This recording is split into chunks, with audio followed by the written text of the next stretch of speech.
C'est fait. Donc, nous reprenons ensemble, Baruch Hashem, une nouvelle Mishnah dans les Pirkei Avot. C'est vraiment une opportunité que nous avons, Baruch Hashem, de pouvoir chaque semaine voir une Mishnah et d'essayer d'étudier un petit peu en profondeur. Vous avez, donc, dans le 5e chapitre, Perek Hei, la Mishnah Yud, la 10e Mishnah, un enseignement qui est bien connu, mais qui demande malgré tout une réflexion. Arba Midot Be Adam, Aomer Sheli Sheli, accord numéro 1, okay? Sheli, Sheli, ושלך, שלך, זו מידת בינוני. ויש אומרים, זו מידת סדום. שלי, שלך, ושלך, שלי, עם הארץ. שלי, שלך, ושלך, שלך, חסיד. שלי, שלי, ושלך, שלי, רשע. D'accord? C'est très court, vous avez vu? 4 mots, et évidemment, que j'ai essayé de... Qui a dit ça? Un des Tanaïm. Ça ressemble un peu à ce que dit Manitou. Oui, c'est la Mishnah Avot, c'est un peu plus tôt. Non, c'est pour ça que je te comprends. D'accord, c'est un peu plus tôt la Mishnah Avot. C'est clair qu'il y a Avot et Tanaïm. Il devait se faire Rabbi Yehuda ben Tema.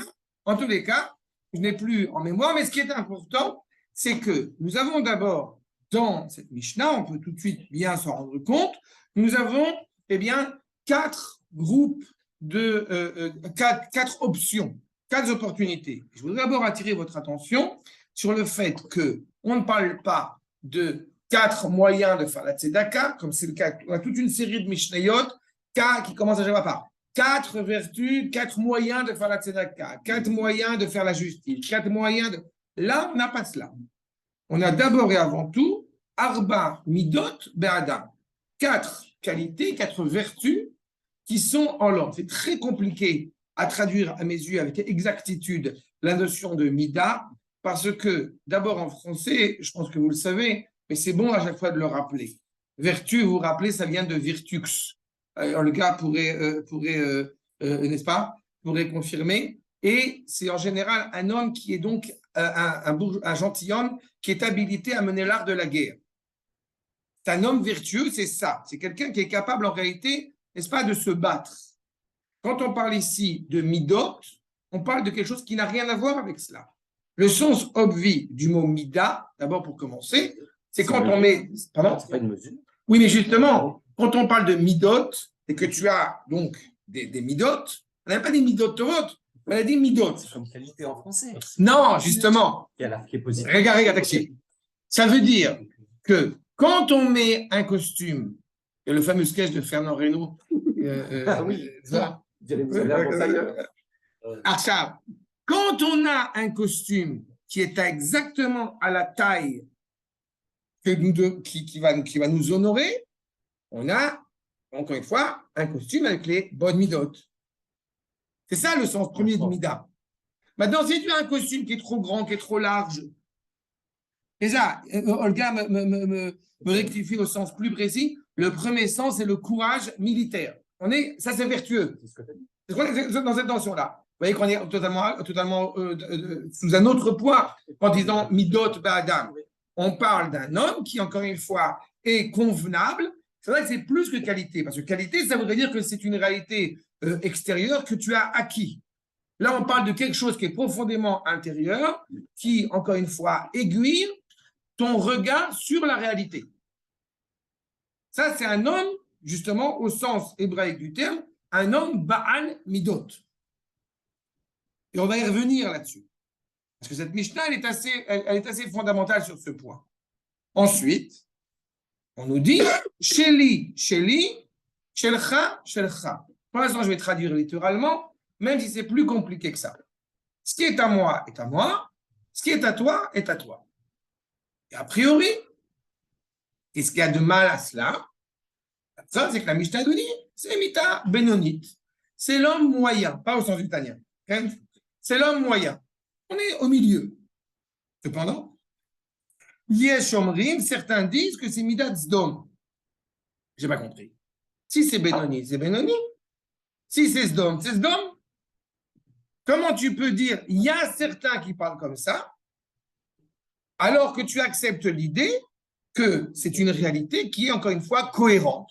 Un homme normal, un homme moyen, ni plus ni moins, ni un sadique, ni un rachat. Mais si tu dis que ça ressemble à la vertu de Sdom. Là, on n'est plus dans une personne, dans une ville tout entière, et en plus une ville qui est profondément problématique. Là, on a affaire à autre chose. On va essayer de développer ça, de comprendre ce que ça veut dire. Puis, troisième cas de figure, Sheli Shelcha, Veshelcha Sheli. Là, on a affaire, nous dit la Mishnah, un Am Haaretz. Le premier, c'est Sheli. Le premier, c'est Sheli Sheli, Shelcha, Shelcha Shelcha. Deuxième.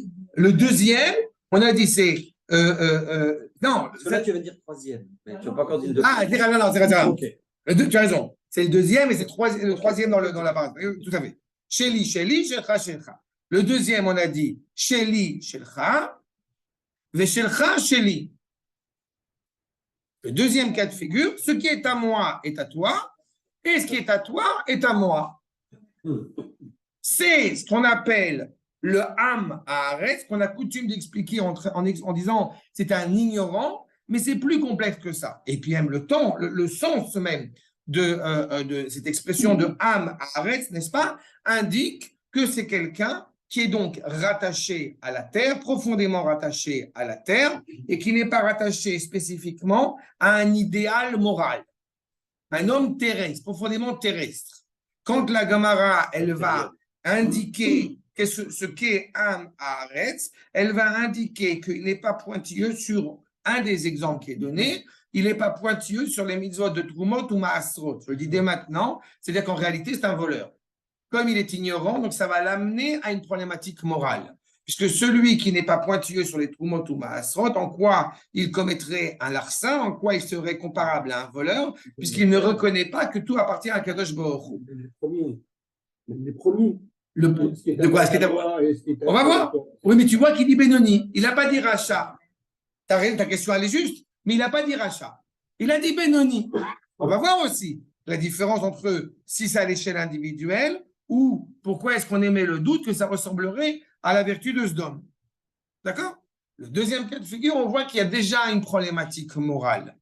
Mais tu as parlé tout à l'heure de communisme, peut-être je vais y glisser un mot, parce que, non, c'est tout à fait, il y a dans les civilisations qui se sont développées, il y a quelque chose qui est important, ce que tu soulèves maintenant. On va y revenir. J'ai une question à poser. Entre le 1 et le 2, il y a une gradation, parce que le 2, c'est mauvais. Là. D'accord. Non, une gradation, le premier, deuxième. on a dit Benoni. On n'a pas dit mauvais. Benoni Sdom. Non, c'est ou Benoni ou c'est Sdom. On va voir. D'accord. Donc, il y a une gradation. On va vers plus de mal. Ou pas? C'est une question. Non. Non. C'est deux cas de figure qui sont distincts. Okay. את רוצה את שרה? תדפקי על הדלת פה בחדר. עכשיו, troisième cas de figure, שלי, שלך, ושלך, שלך. שלי, שלך ושלך, שלך. Et c'est le chassid. Vous remarquez tout de suite la distinction entre le premier et le troisième cas de figure. Ce qui est à moi est à toi. Ce qui est à toi est à toi. Mais alors, de chassid, ça donne le deuxième cas de figure. Alors, on arrive. D'abord, c'est le chassid. Si on dit c'est un chassid, vous comprenez ce que ça implique. Ça veut dire qu'on fait plus que ce que la halakha exige. Mais on fait la halakha. Mais il y a une prise de conscience de vouloir accroître encore plus de bien, si je puis dire, que ce qu'il m'est exigé. Ça, c'est le chassid. Et enfin, le quatrième cas de figure, Sheli, Veshelcha, Sheli. Ça, c'est le rachat. Évidemment, pour une raison essentielle que nous pouvons tout de suite remarquer, même si encore une fois, on va le développer, Sheli, ça implique que ce qui m'intéresse d'abord et avant tout, c'est moi. Et après moi, c'est moi. Et s'il en reste un tout petit peu, c'est bon. Tout le monde est facile dans cette logique. Sheli, Shelcha, et Shelcha, Shelcha. Tu te souviens, c'est le troisième, si je ne me trompe pas. Et donc ça, c'est l'amida du chassid. Mais c'est vu par le chassid. On ne parle pas de celui qui reçoit. Si celui qui reçoit est aussi un chassid, Sheli, alors, Sheli, Shelcha, Shelcha, Shelcha, Yeshli Pamaim, Nigam Noten, les Acher, vous y chercherez Madina. On va voir. Ok. On va voir. Tu soulèves quelque chose, on va donner un des cas de figure très précis. Okay. Mais c'est là que j'abuse. Quand je commence à creuser, je m'amuse. Achav. D'abord, regardez ce que nous dit le Netivot Shalom, encore numéro 2. Yes, les Dayek, Omram, Arba, midot be'adam, dainu be'mauto, aklalit shel adam, ze kol adam. Voilà ce que nous pouvons trouver dans toutes les civilisations humaines et quel est l'homme digne de ce nom. C'est quelque chose qui est spécifique à l'homme. Déjà, rien de se poser la question est spécifique à l'homme. Vous comprenez bien que le lion et la gazelle ne s'interrogent pas sur savoir qu'est-ce qui est à moi, qu'est-ce qui est à toi, n'est-ce pas? Mais quelque chose de spécifique à l'homme. Et qui, en plus de ça, là encore, dussé-je le répéter, quand on parle de Adam, il ne s'agit pas d'une réalité biologique. N'est-ce pas? Chaque fois, les gens ils croient, mais ce sont des êtres humains. Non, non. Quand on parle de Adam, c'est une dimension qui est supérieure dans la mesure où elle implique une réalité morale. Donc, c'est fondamental. Zekol Adam, on se rappelle de Shlomo Amelech dans Kohelet à la fin. Zekol Adam, toute l'essence, toute la dignité humaine, elle passe dans ce rapport social de l'être avec son prochain. Et ce n'est pas au niveau des actes que justement nous allons parler. Regardez Rabbi Yitzhak Abravanel. Il y a la Mishnah. Okay? On dit là, cette idée de quoi concerne la Mishnah. D'accord, numéro 3. Chez Arba Midot, Imtseu Ba'adam, Lo Kefi Peulotehen. Pas selon leurs actions. Bilvad, c'est pas seulement ça qui va juger. Tim, Tefiat Chunot Asher Baem. C'est là le terme de qualité. Chunot, c'est ça. Quelles sont les qualités qui vont animer? Tu peux apporter un cadeau. On se rappelle à Purim, il est préconisé d'apporter, n'est-ce pas, le Mishloach Manot à son prochain, mais ce n'est pas simplement de l'amener. On ne peut pas l'amener anonymement. On ne peut pas le mettre au pied de la porte. Non. On insiste pour le fait que la personne, elle rentre chez la personne, il y a un échange, il y a une coupe de vin, il y a un échange amical qui existe entre les deux. Donc l'objectif, ce n'est pas que le fait de m'apporter des mets pour compléter ma seouda de mon michté de Purim. Il y a un échange social qui est fondamental. Achal, chez Zeda'atam ve'retzonam tamid, qu'est-ce qui m'est totalement, qu'est-ce qui m'est cher, qu'est-ce qui m'est inévitable dans ma volonté profonde. Et la reine emomrim ka'asher bilvavam, c'est dans notre cœur, là en train de sonder ce qui se passe à l'intérieur. Pour reprendre ta remarque, mais même si ça ne va pas être le sujet, il y a une limite au montant que tu peux donner de la tzedaka. Mais il n'y a pas de limite à la volonté de donner. Tu comprends la nuance? Si jamais tu donnes trop d'argent, tu ne peux plus en donner. Et en plus, il y a un problème parce que tu subviens aux besoins de ta famille, il y a plein de choses qui rentrent en ligne de compte. Mais si jamais, dans la pensée, j'avais dit non, non, non, tu ne peux penser à donner que le strict minimum à ton prochain. Alors, on a transformé on s'approche de ce homme. En disant cela, on s'approche de ce homme. Mais on va y revenir. Achab nous dit Rabbi Yitzhak Abravanel, on remarque, c'est pour ça que j'ai qu'il n'y a pas de gradation. Rabbi Yitzhak Abravanel, dans cette makor numéro 3, nous dit Inyan arba midot e'ele, nireli shem shne ktsavot veshne emtsaim benehem. Vous avez deux extrémités et deux voies médianes au milieu. Le Hamaretz, on a induit une problématique morale, mais on n'a pas dit que c'était un rachat. Enfin, donc il y a le chassid évidemment, et en face, vous avez justement le rachat.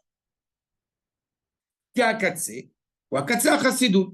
Celui qui dit tout ce qui est à moi est à toi, est-ce que tout ce qui est à toi est à toi? Évidemment, on a affaire à un chassid d'une grande envergure. Chez Omer le Chavero, chez l'Ishelcha, chez le Shelcha. Le Rasforno, dans la même, encore une fois, en nous livrant ces quatre éléments, on a toujours vers où tendre, vers où s'attacher. Donc, le Rav Sforno nous dit dans ma cour numéro 4, il y a ce à quoi on aspire, et à la rigueur, on pourrait dire, non, on ne parle pas de ce qu'on est, on parle de ce à quoi on aspire. On n'a pas dit Arba Sheifot Be'adam, on n'a pas dit 4 aspirations chez l'homme, on a dit 4 midot qui sont en l'homme. À chaque fois qu'on est sollicité, qu'on peut aider son prochain, on a 4 options qui sont devant nous. Et ces 4 options, elles sont inhérentes à la nature humaine. ou je ne me soucie absolument pas de l'autre, ou je ne me soucie que de l'autre, au détriment ou pas au détriment de moi-même. D'accord? Ces 4 paramètres, ils existent. Est-ce qu'il y a un parallèle à faire avec les 4 enfants Tu peux le retrouver. De manière générale, le chiffre 4 est toujours ces 4 facettes, 4 visages de la réalité. Donc, tu peux retrouver une dimension. Tu peux retrouver une dimension comme celle-ci, effectivement. Mais ce n'est pas forcément toujours un parallèle. Chez Tsarich Adam Betikuna, il a besoin clairement de se réparer, d'améliorer notre condition humaine. Il est évident qu'avec ces 4 qualités, même si elles ne se transforment pas encore en actes, elles sont la base de tout acte. Il est évident que celui qui ne se préoccupe que de soi aura beaucoup plus de mal à donner que l'inverse. Pas? Tia nefesh muchanat, el haishur anitzchi beidamot bezel ebora, avec une seule volonté de ressembler au Créateur. Pas? Et le Créateur donne. Ça s'appelle d'Avraham Avinu qui révèle, n'est-ce pas, la première qualité de, si je puis dire, présentée par Akash Baruch Hu, l'idée de donner. D'accord? De donner gratuitement. Chez Neymar, Alav, Tov Hashem Lakol. Un des exemples qui est bien connu, c'est la pluie. Vous avez remarqué que quand la pluie, elle tombe partout. Elle ne tombe pas que sur la maison des grands Chachamim. En général. Sauf dans Astérix, ça tombe que sur le. Achab. On pourrait penser qu'il s'agit effectivement de cette générosité inhérente ou non à l'homme dans sa volonté de donner la tzedaka. Vous pourriez penser. Sauf qu'on a déjà une Mishnah, Makor numéro 5, justement, qu'on lira 2 Mishnayot plus loin, qui parle de cela. Ava arba midot benotnei tzedaka, arotse sheiten lo velo itnu acherim enora. Celui qui, encore une fois, voudrait bien qu'on lui donne, mais lui donne à personne, il a un mauvais œil, il a un mauvais regard sur la réalité. Mais donc, on a déjà, et la Mishnah, elle continue, vous avez livré que la crostiche de la Mishnah. Ça veut dire qu'on ne peut pas considérer que cette Mishnah qui nous occupe ici, elle concerne la tzedaka, puisqu'on en parle un petit peu plus loin. À cela, dira le Netivot Shalom, accord numéro 6, Mishnah Zo. Elle ne parle pas du fait de donner la tzedaka. Ce n'est pas le sujet de la Mishnah. D'accord? Chez Zénith, pareil, le Mishnah, Arba Midot, de la tzedaka. Et là, c'est quoi le sujet essentiel et principal de cette Mishnah? C'est l'idée d'être bienveillant, de vouloir octroyer à autrui le bien. Et le bien, évidemment, n'est pas que financier, loin de là. C'est l'idée de vouloir, encore une fois, être, vous savez que en français, je pense qu'aujourd'hui ça a changé, et tant mieux, parce que c'est quand même, serait peut-être temps, mais pendant des siècles, la traduction française de Gmilut Chassadim, vous savez ce que c'était? La charité chrétienne. Oh. Merveilleux. Surtout que les chrétiens ont prouvé à quel point ils avaient. Mais le fait que, en fait, on parle de cette atavat, okay? Atava l'azulat, c'est cette volonté de faire du bien à autrui. C'est ça l'objectif. C'est ça la finalité de cette Mishnah. De Yesh Adam, chez Bemauto Noten. Il y a un homme dont l'essence même, c'est de donner. D'accord? Une fois, j'ai un de mes amis, un mitracham, qui m'a dit il faut apprendre à dire non. Et c'est compliqué. Mais même quand on est engagé, c'est compliqué de dire non. Mais à un moment donné, il faut le dire. C'est compliqué. Mais c'est ça qu'on dit. Quand on est dans l'essence de vouloir donner, on ne peut pas rester les bras croisés. Il y a à Netanya, je crois que je vous avais dit, à Netanya, il y a un élève qui m'a dit j'ai le droit de prendre des vacances aussi. J'ai dit oui, mais après 120 ans, j'aurais beaucoup de peine si on m'avait dit pourquoi tu n'as pas donné un cours ici, pourquoi tu n'as pas essayé d'aider un juif qui avait besoin. Tu as dit l'école du non, c'est les enfants, c'est quand tu éduques un enfant. Si tu veux, tu dois savoir lui dire non. Pourtant, tu as envie de lui donner. Oui, mais par rapport à un enfant, tu as raison. Non, je parle que au niveau du cadre. Au niveau du cadre. Mais quand tu es confronté à des gens qui ont besoin d'aide et qui vraiment, et peu importe si c'est ponctuel et peu importe si en fin de compte ils vont trouver une autre solution, mais c'est compliqué d'arriver à dire non. d'arriver à refuser son compte, surtout encore une fois quand on parle de valeur. C'est aussi choisir une bonne solution. Enfin, c'est compliqué quand même. C'est compliqué à gérer. Mais encore une fois, c'est compliqué à gérer quand on est animé, parce qu'un juif, il est animé par cela, par cette volonté, encore une fois, de faire du bien à autrui. C'est sa volonté. Nous ne sommes pas dans l'option. Je sais que ça paraît terrible, mais si je ne l'ai pas dit à cette table, un des termes que je déteste, c'est altruisme. Je déteste ce mot. Parce que dans altruisme, il y a l'option, le isme, d'aider autrui ou non. Tu détestes tous les ismes. Oui, de manière générale, je déteste tous les ismes. Ça, c'est vrai. C'est vrai. Bon, ça... Mais c'est ça. Je n'aime pas l'idée, encore une fois, que le fait de vouloir aider son prochain soit une décision personnelle. Je ne peux pas accepter cette idée. Quand on est juif, on ne peut pas accepter cette idée. Ce que je veux dire, c'est que parfois, pour aider l'autre personne, il faut pouvoir lui dire non. Ça, c'est vrai. Mais ça, c'est encore autre chose. Mais c'est pas, ça revient. C'est pas le nom dont on parlera là. Mais tu as raison, mais ça revient sur l'idée aussi de l'éducation d'un enfant. De lui dire non, de te retenir, parce que justement, c'est ça qui va l'aider. Mais là, quand on parle, encore une fois, dans ce cadre général, de vouloir d'être sensibilisé par le sort d'autrui, c'est ça la question. D'accord? À ça. Et comme on dit, il y a celui dans son essence qui a envie d'octroyer du bien à autrui, Chafes la anik les zoulad veletivimo, veyesh lefer, sheu bemauto mekabel, shirotze lekabel me'acherim. À l'inverse, celui qui est très heureux de recevoir. Plus il reçoit, plus il est content. Et surtout, plus il reçoit de manière immédiate. Maintenant, on a le cas de Esav, évidemment, qui est bien connu. C'est ça. Je suis en état de latence constante. Je veux remplir ma panse. Il n'y a que ça qui m'intéresse. Maintenant, la question, évidemment, du premier cas de figure qui nous est livré, le Sheli, Sheli, Veshelcha, Shelcha, on a dit, c'est Benoni. Si c'est Benoni, donc ce n'est pas un tzaddik, donc ce n'est pas un rachat. Il faut qu'on comprenne la nuance entre le Benoni et d'arriver jusqu'à Sdom. D'abord, nous dit, qui est une première approche, Rabbi Nachman de Breslev, accord numéro 7, Ma shayach elai, shayach elai. Ou ma shayach elecha, shayach elecha.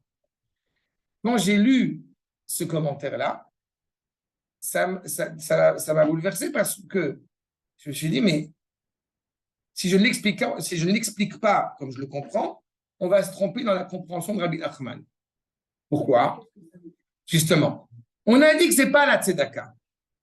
Donc, à la rigueur, si on avait écrit Ma shayach li, shayach li, mais il n'y a pas écrit shayach li, écrit shayach elai. C'est une nuance au niveau sémantique. Ça veut dire que tout ce que je suis en train de vivre, moi, je le prends sur moi. Tout ce que toi, tu vis, tu le prends sur toi. C'est pas seulement, on n'est pas dans l'avoir, on est dans l'être. Tout ce qui me revient, tout ce qui te revient, te revient. C'est pas l'idéal, mais ça se transforme pas forcément en quelque chose de problématique. Peut-être au mitzvot qu'on en fait dans... On va voir. Ne rentre pas pour l'instant dans ce prisme-là. On rentre surtout, encore une fois, sur le prisme d'une société et d'un groupement humain, comment est-ce qu'ils régissent leurs conditions morales. On va y revenir. Regardez ce que nous dit Rashi, Makon numéro 8. Sheli, Sheli, Veshelcha, Shelcha. Sheino rotse, shetehene mimeni, velo shehene mimcha. Je ne veux pas profiter de toi et je ne veux pas que tu profites de moi. D'accord? À chaque fois que quelqu'un va demander de l'aide, à chaque fois, je n'ai pas dit de temps en temps, à chaque fois que quelqu'un va avoir besoin d'aide, pour n'importe quel sujet que ce soit, on va lui dire, c'est ta vie, chacun ses problèmes, c'est ton problème, j'ai mes problèmes, tu as tes problèmes. Mais c'est la mort, là. C'est la mort. Comment ça à l'échelle individuelle? Mais qui n'est pas confronté à cela? Sur le plan individuel. Mais qui n'est pas confronté à cela dans n'importe quel domaine? Et les Avdil, Alfé Avdalot, même en Israël. Sur le plan collectif. Une seconde. Même en Israël. Tu vas entendre une réalité, encore une fois, de gens qui vont te dire, il y a des roquettes qui sont tombées sur Sderot, c'est une catastrophe. Il y a des roquettes qui sont tombées sur Tel Aviv. Oh là là là là, on est en guerre.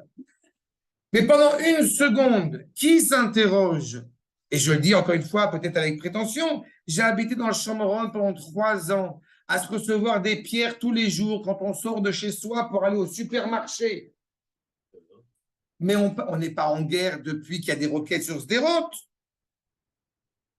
Et malgré tout cela, on ne peut pas constamment au quotidien vivre en se disant oh là là là là, qu'est-ce qui se passe? Je ne peux pas vivre. Donc, on émet le choix, je le dis dès maintenant, de dire bon, il y a un problème, mais il faut aussi que je gère ma vie et que celui qui habite dans cette condition-là, il gère sa vie. Non, mais c'est à cause de mon survie, moi, quand j'étais choqué dans la deuxième C'est très bien, tu as tout à fait raison. Très bien Herzliya, quand à Haïfa, très bien. Ça m'a choqué. Il y a fait, mais j'ai compris qu'au contraire. C'est très bien ce que tu dis. Ça a un nom, ça s'appelle Beinoni. C'est pas un sadique et c'est pas un rachat. Ça pourrait le devenir d'un côté ou de l'autre. Mais ce n'est pas un sadique ou un rachat. Mais pourquoi Sdom? On y arrive. Poursuit Rashi. Zomidat Benonit. Shechen. Matsinou Beshmuel Aramati. Justement, Shmuel Hanavi.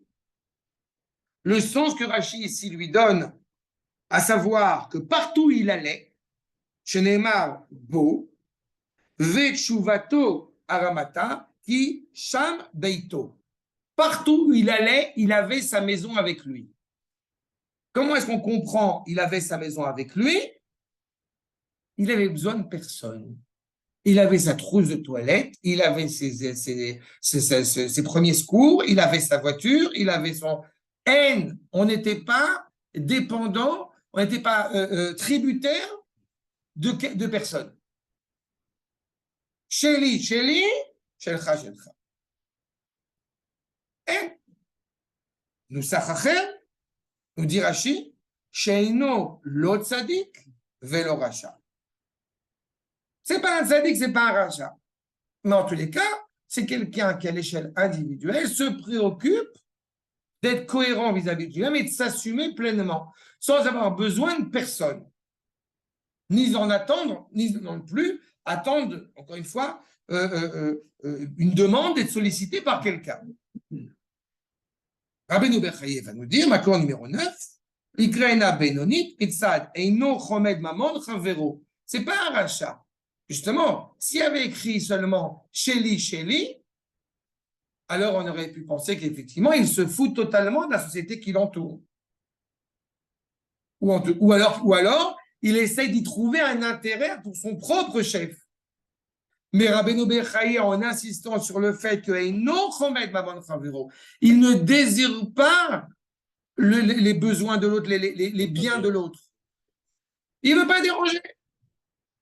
Pas dans une option, encore une fois, mais c'est très tendancieux.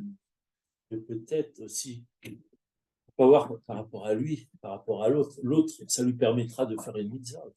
Tu penses déjà à l'autre, il n'est pas là. Il n'est pas là. Il n'est pas là. Je suis, mais il n'est pas là. Et je suis très, très heureux que tu veux rester dans le carcan religieux, mais on n'est pas là. C'est-à-dire, on sort de cela. À force d'étudier ensemble, on te rappelle. On sort de cela. Le fait de faire du bien à autrui, c'est dans tous les domaines, vis-à-vis d'Akadosh Baruch Hu, vis-à-vis de son prochain. Ce n'est pas une mitzvah au sens qu'on va l'entendre, au sens séculier du terme, c'est encore une fois dans sa préoccupation de l'autre. Regardez ce que nous dit le Midrash Shmuel. Accord numéro 10. Et Shalomar, qui omer Sheli, Beshecha, Shecha, ou Petach Tigva, les Knot Midat Zdom. Ce n'est pas un tzaddik, ce n'est pas un rachat, mais il pourrait nous amener à Sdom. C'est quoi le Yesh Omrim?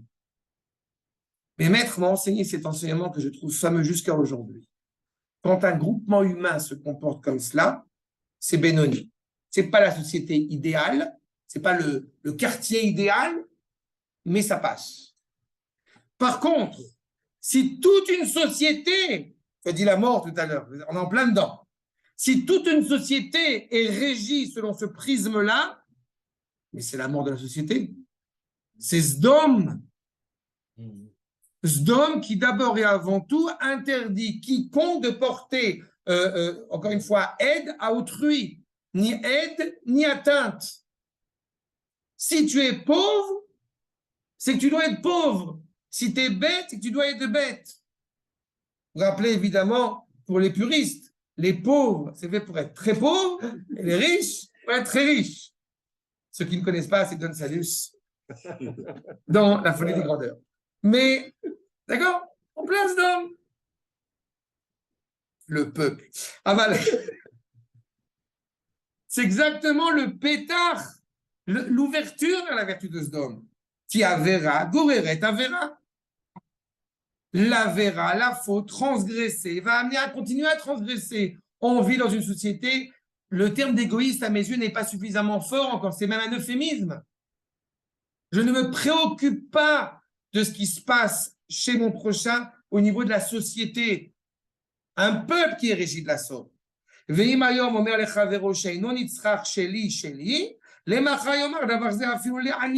Aujourd'hui, tu dis à ton copain, écoute, chacun ses problèmes. Demain, tu diras ça au monde entier. Tu vas parler de mitzvah tout à l'heure. Rabbi Menachem Mendel de Kotsk rappelle que celui qui dit à son prochain qui vient lui quémander de l'argent, Dieu t'aidera, est un koffer, est un hérétique. Même s'il a un beau gros shtraimel. Si tu ne puisses pas aider, tu ne puisses pas aider. Mais la réalité de dire, non, vas-y, Dieu va t'aider, débrouille-toi. C'est ça. Achab, אפילו לעני, זו הייתה מידת סדום, כי יד עני ואביון לא החזיקה. Il n'a pas aidé. Il avait la possibilité d'aider. Mais c'est même nier, celui qui répond comme ça, il nie le fait qu'il est lui-même une créature de Dieu. D'accord. Et bien sûr, Non, mais il a sa responsabilité, lui-même bien sûr. De la création de Dieu. C'est terrible. Il se blasphème lui-même. Mais tu vas voir que ça va plus loin que ça. Et tu as tout à fait raison. Ça, Alken Midazu et Mevia le Adam Liktot Midat Sdom, il acquiert la vertu de Sdom, de se préoccuper, de ne pas se préoccuper de l'autre. Quelle est la limite? Est-ce qu'à chaque fois que quelqu'un va me demander de l'aide, je dois dire, au tout à l'heure, est-ce qu'à chaque fois que quelqu'un va me demander de l'aide, je dois automatiquement répondre par l'affirmative? On va voir. Mais on est sur un fil.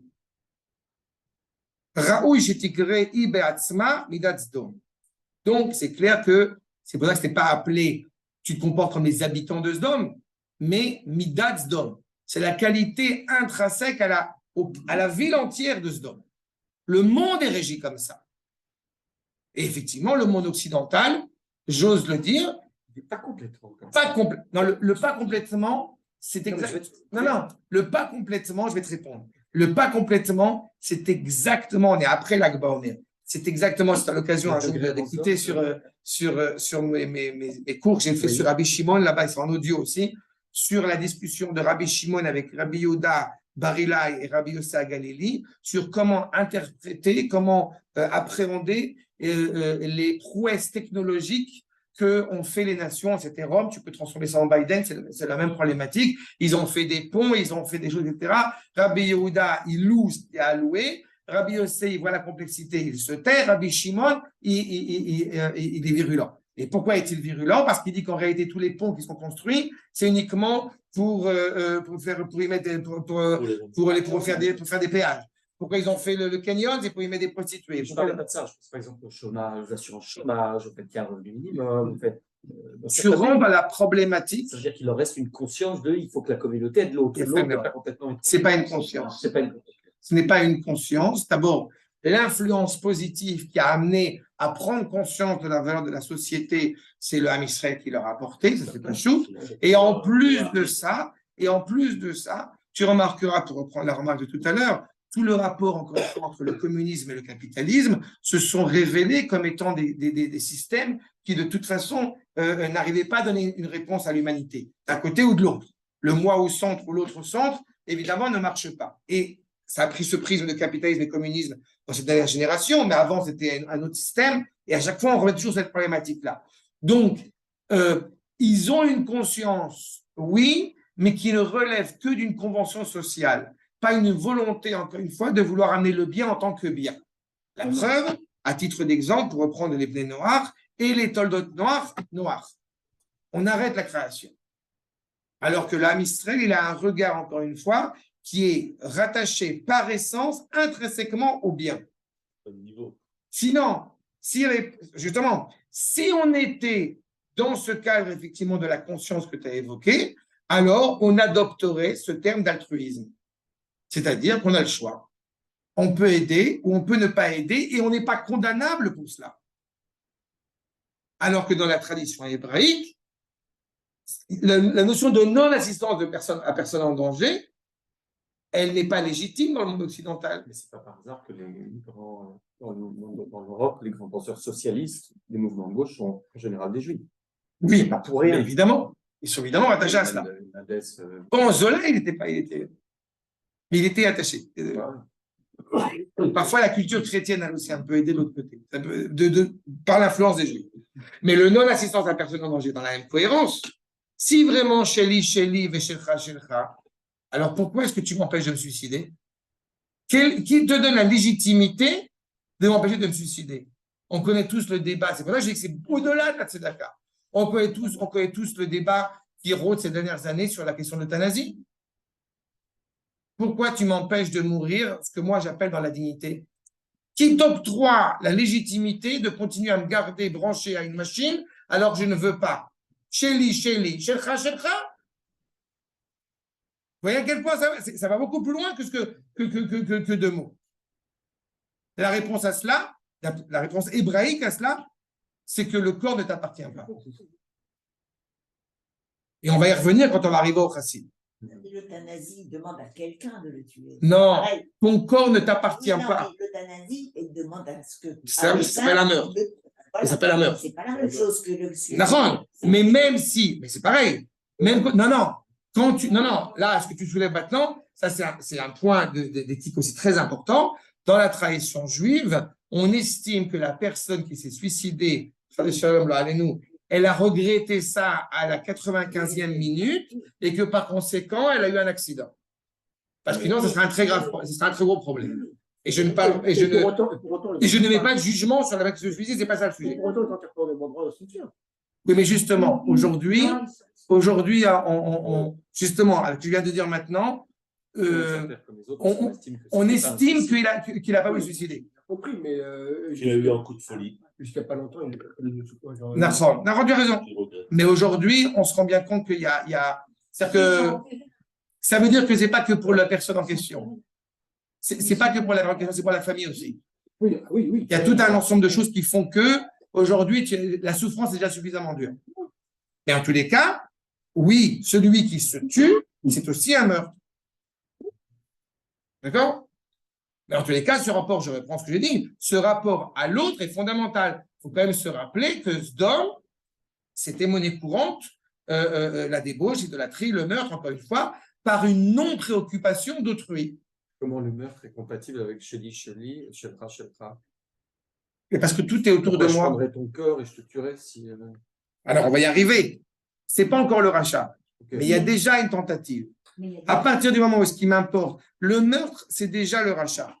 Ça, oui, mais Sheli, Mais Shelcha, Sdom, il n'empêche que tu as la dépravation. Non, je sais bien. Donc, à partir de ce moment-là, tu as clairement l'insistance sur ce qui est, si j'y prends du plaisir. L'insistance sur le moi qui est fondamental. Non, mais dans ce domaine, le problème, c'est que je prends du plaisir, l'autre aussi prend du plaisir, il n'y a pas de morale. Oui, mais il n'y a pas de lien entre les gens. Ça reste, encore une fois, un plaisir individuel face à un autre plaisir individuel. D'accord. D'accord? Il n'y a pas d'unité. Je rappelle à chaque fois que Adam, Yada et Travail Ishto, c'est l'unité de l'homme avec son épouse. D'accord? Achar, en tous les cas. Donc, nous dit clairement, tu vas arriver à acquérir cette mida de Sdom, Chadesh Shalom, Raou Shetikre, Basma Midat Sdom. Vev Shar, Orod Loma, Shte Asvarot, Tzadku Yarda, Vakol Kefi Kavanat Haomer. Ou c'est Benoni, ou c'est Sdom. On a dit, ou c'est pas un tzadik et c'est pas un rachat, ou c'est Sdom. Et en réalité, le Midrash Moël, le Rav Meozida nous dit que, bien, en vrai, il est possible que les deux aient raison, que les deux soient justes. Mais tout dépend de l'intention de celui qui le dit. Comme on a dit tout à l'heure, quand la personne a dit ce qui est à moi est à moi et ce qui est à toi est à toi, je n'ai pas envie de profiter de tes biens. Donc, ce n'est pas négatif. Ouais, ça me rappelle cette phrase horrible de l'Occident, la liberté des uns s'arrête là encore. Oui. C'est genre, ce qui T'arrives, est à toi est à toi parce que j'ai pas envie que tu me prennes le mien, c'est D'accord. pas que je me soucie. Tu as tout à fait raison. C'est pour pas que- C'est pour ça que la ligne est très fine. D'accord, mais comme on a dit que j'ai pas envie de profiter de toi, Ouais. donc je m'assume. Tu vas pas dire de Shmuel Hanavi que tu vois, de prendre l'exemple de Sarachi, mais c'est ça qui va dire. Si tu dis, c'est l'intention de celui qui va dire. Qu'est-ce que tu veux dire en disant je ne veux pas, comme disait Youssef, je ne veux pas te déranger. Qu'est-ce que c'est? Non, je ne te prends pas un paquet de sucre. Chacun, il est chez soi, il y a des maisons, il y a des murs, comme ça.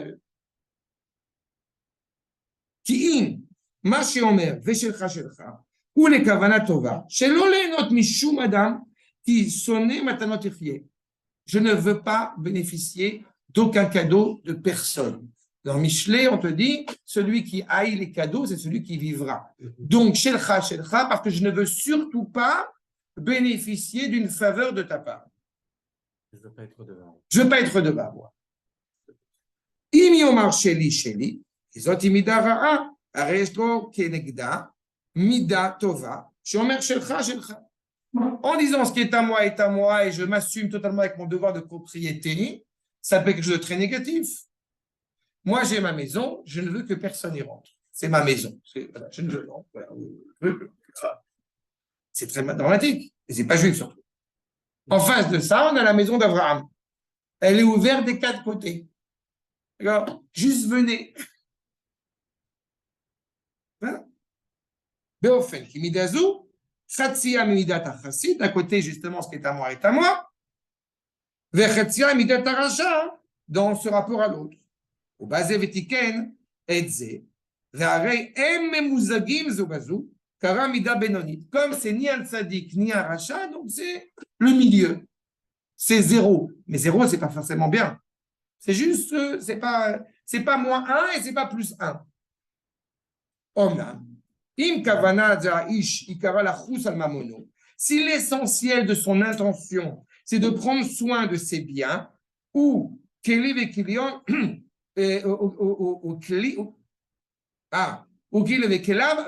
en réalité, ça veut dire que il est profondément égoïste. Il ne se préoccupe que de ses biens à lui. Et dans ce cas-là, est-ce que réellement il n'a pas envie de bénéficier et d'être redevable vis-à-vis de l'autre, ou il n'a pas envie de bénéficier des biens de l'autre ou de l'aide de l'autre, pas pour ne pas le gêner? Faut pas que la Non, plus que ça encore. Parce que tu ne veux pas qu'en société, on puisse dire que, oui, après, c'est lui qui m'a apporté. Vous voyez la problématique? Il y a quelque chose aussi qu'on va trouver chez des gens parfois qui sont pauvres. L'idée d'être dans le devoir de demander les met mal à l'aise.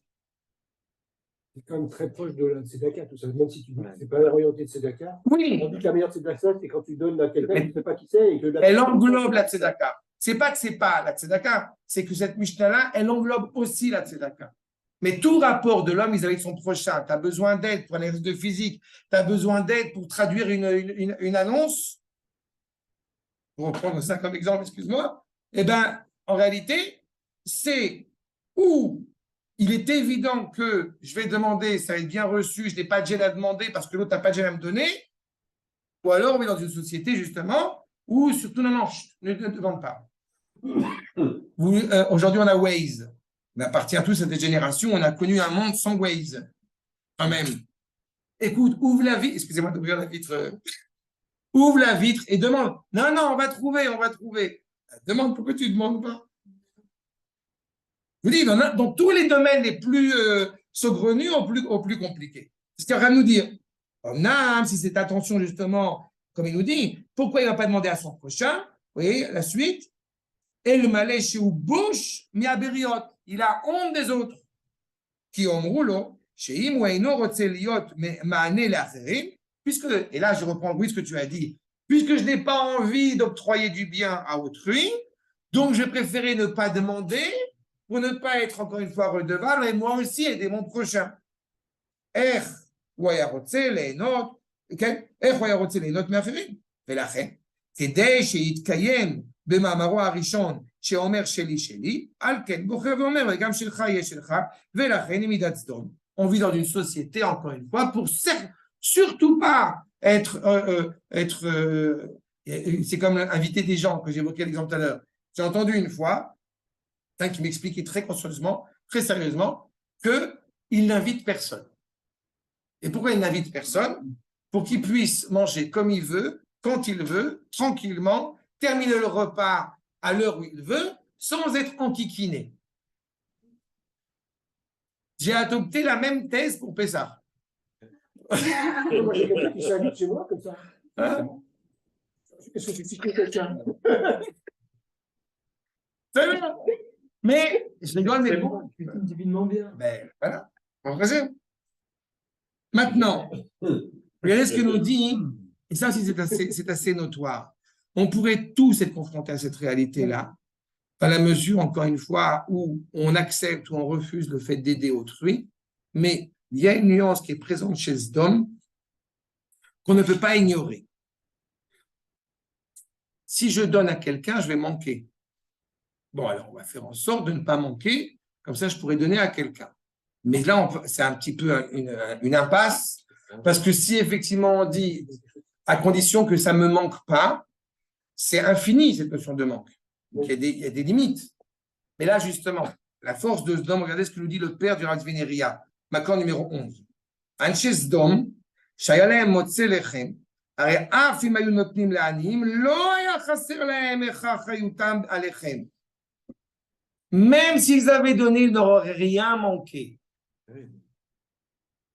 Donc, c'est le refus de donner pour ne pas donner.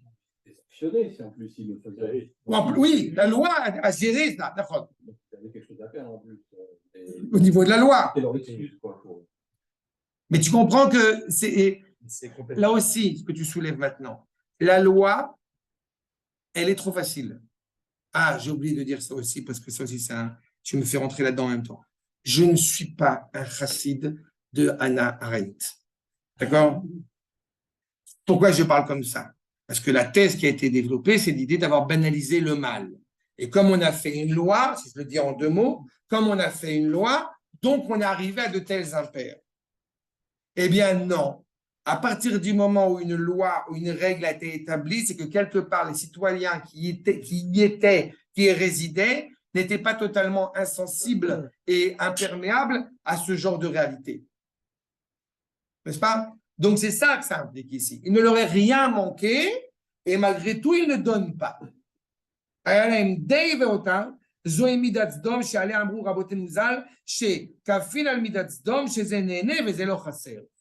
Tu peux profiter et ça, il ne manque pas et malgré tout, tu ne donnes pas. Pareil, Rabbi Nachman de Breslev apporte ici une dimension supplémentaire. On a parlé, pour ça je ne disais pas que la tzedaka, c'est loin du compte.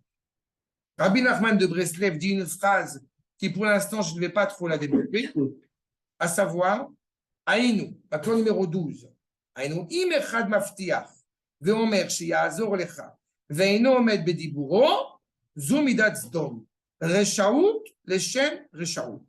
Ki im maftichim tzrichim lekayem. Ça nous amène totalement ailleurs. Si quelqu'un a promis de t'aider et qu'il ne te t'aide pas, il n'est pas cohérent, il n'est pas fidèle à la parole qu'il a tenue, eh bien, c'est midat sdom. Mécréance pour être mécréant, pourri pour être pourri. Mais dans ce cas-là, il y a une nuance quand même, c'est qu'il a promis de t'aider. Oui. Parce que là, les gars de Sdom, ils ne promettent pas de t'aider. D'accord. Mais c'est intéressant qu'ils disent, qu'on parle de la parole maintenant. Parce que dans ce rapport à la parole, vous comprenez, peut-être je vais dire un point là-dessus. Dans ce rapport à la parole, il y a aussi un don. Il y a une volonté d'influencer l'autre par le biais de la parole, par le biais du discours. Donc il y a aussi un don. Là, il dit que celui qui a promis de t'aider, et pourquoi il compare cela à la midat Sdom, alors qu'on a dit que Sdom, c'est Sheli, Sheli, Shelcha, Shelcha. Réponse, Parce que l'homme, par essence, comme on a dit, appelé Adam, a une qualité, a une vertu intrinsèque à lui, à vouloir aider, porter secours à son prochain. Donc la promesse, elle est déjà tenue, j'ai envie de dire, en amont. Et tu refuses d'être en cohérence avec cette parole que tu tiens, c'est pour Rabbi Nachman de la Réchaout. Et ça m'amène tout machinalement à une problématique supplémentaire, puisqu'on parle du discours, puisqu'on parle de la parole, puisqu'on parle de la volonté d'influencer. Vous avez été des Chachamim. Moi, je suis un grand Chacham. Par conséquent, je ne me mélange pas à la populace. D'accord? On peut y aller comme ça. Bien fait. Le Rav Kook dans l'Enaya, l'accord numéro 13.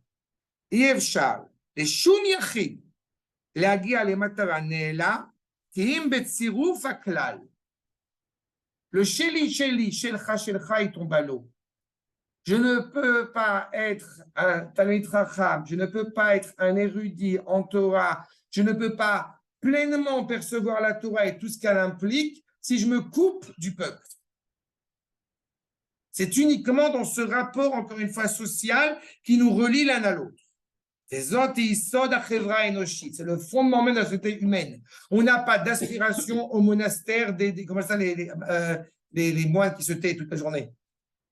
Les juifs qui vont à la méthode comme ça, il y a une méthode comme ça. Là, ça s'appelle Stakashon. C'est pas vrai, c'est pas bien du tout. Mais non, c'est monstrueux, c'est vrai. C'est bien de se taire de temps en temps, mais pas tout le temps. Entre deux paroles. Hein? Entre deux paroles. Non, il y a, évidemment, on sait que la parole peut amener aussi bien la Shana, mais il a mais on est avec les créatures. Chez Bigla, la Nutrifim, les Choukim, les Roubim, c'est pour ça que des lois existent, pour régir la vie en société. On ne peut pas penser uniquement. Le Sheli, Shelcha, il peut exister dans ta maison à titre individuel. Il ne peut pas exister dans une société. Il faut qu'il y ait des lois qui puissent régir aussi les liens entre les individus. Choukim et Roubim, Mitzada Torah ou Mitzada Askama. Mais les vrais Talmidei Chacham, les gens qui sont d'une grande envergure, Irtzu liot ulai nifdalim. Les vrais Talmidei Chacham, ils auraient peut-être tendance à être un petit peu en retrait du peuple dans leur comportement, dans leur manière d'agir. Atzibur v'anagatam. Vous rentrez dans une synagogue, vous voyez bien où est le Rav. Imkol hakavod. Donc, il y a ici, nous rentrons dans une complexité. Est-ce que le Chacham, il va être parmi le peuple et dans le peuple et au sein du peuple, ou alors il est malgré tout un peu en retrait? On n'a pas Sheli, Shelcha, mais on n'a pas d'un autre côté, comme on va dire avec le Hamaharetz qu'on va voir, on n'a pas non plus Sheli, Shelcha, Sheli. C'est pas possible.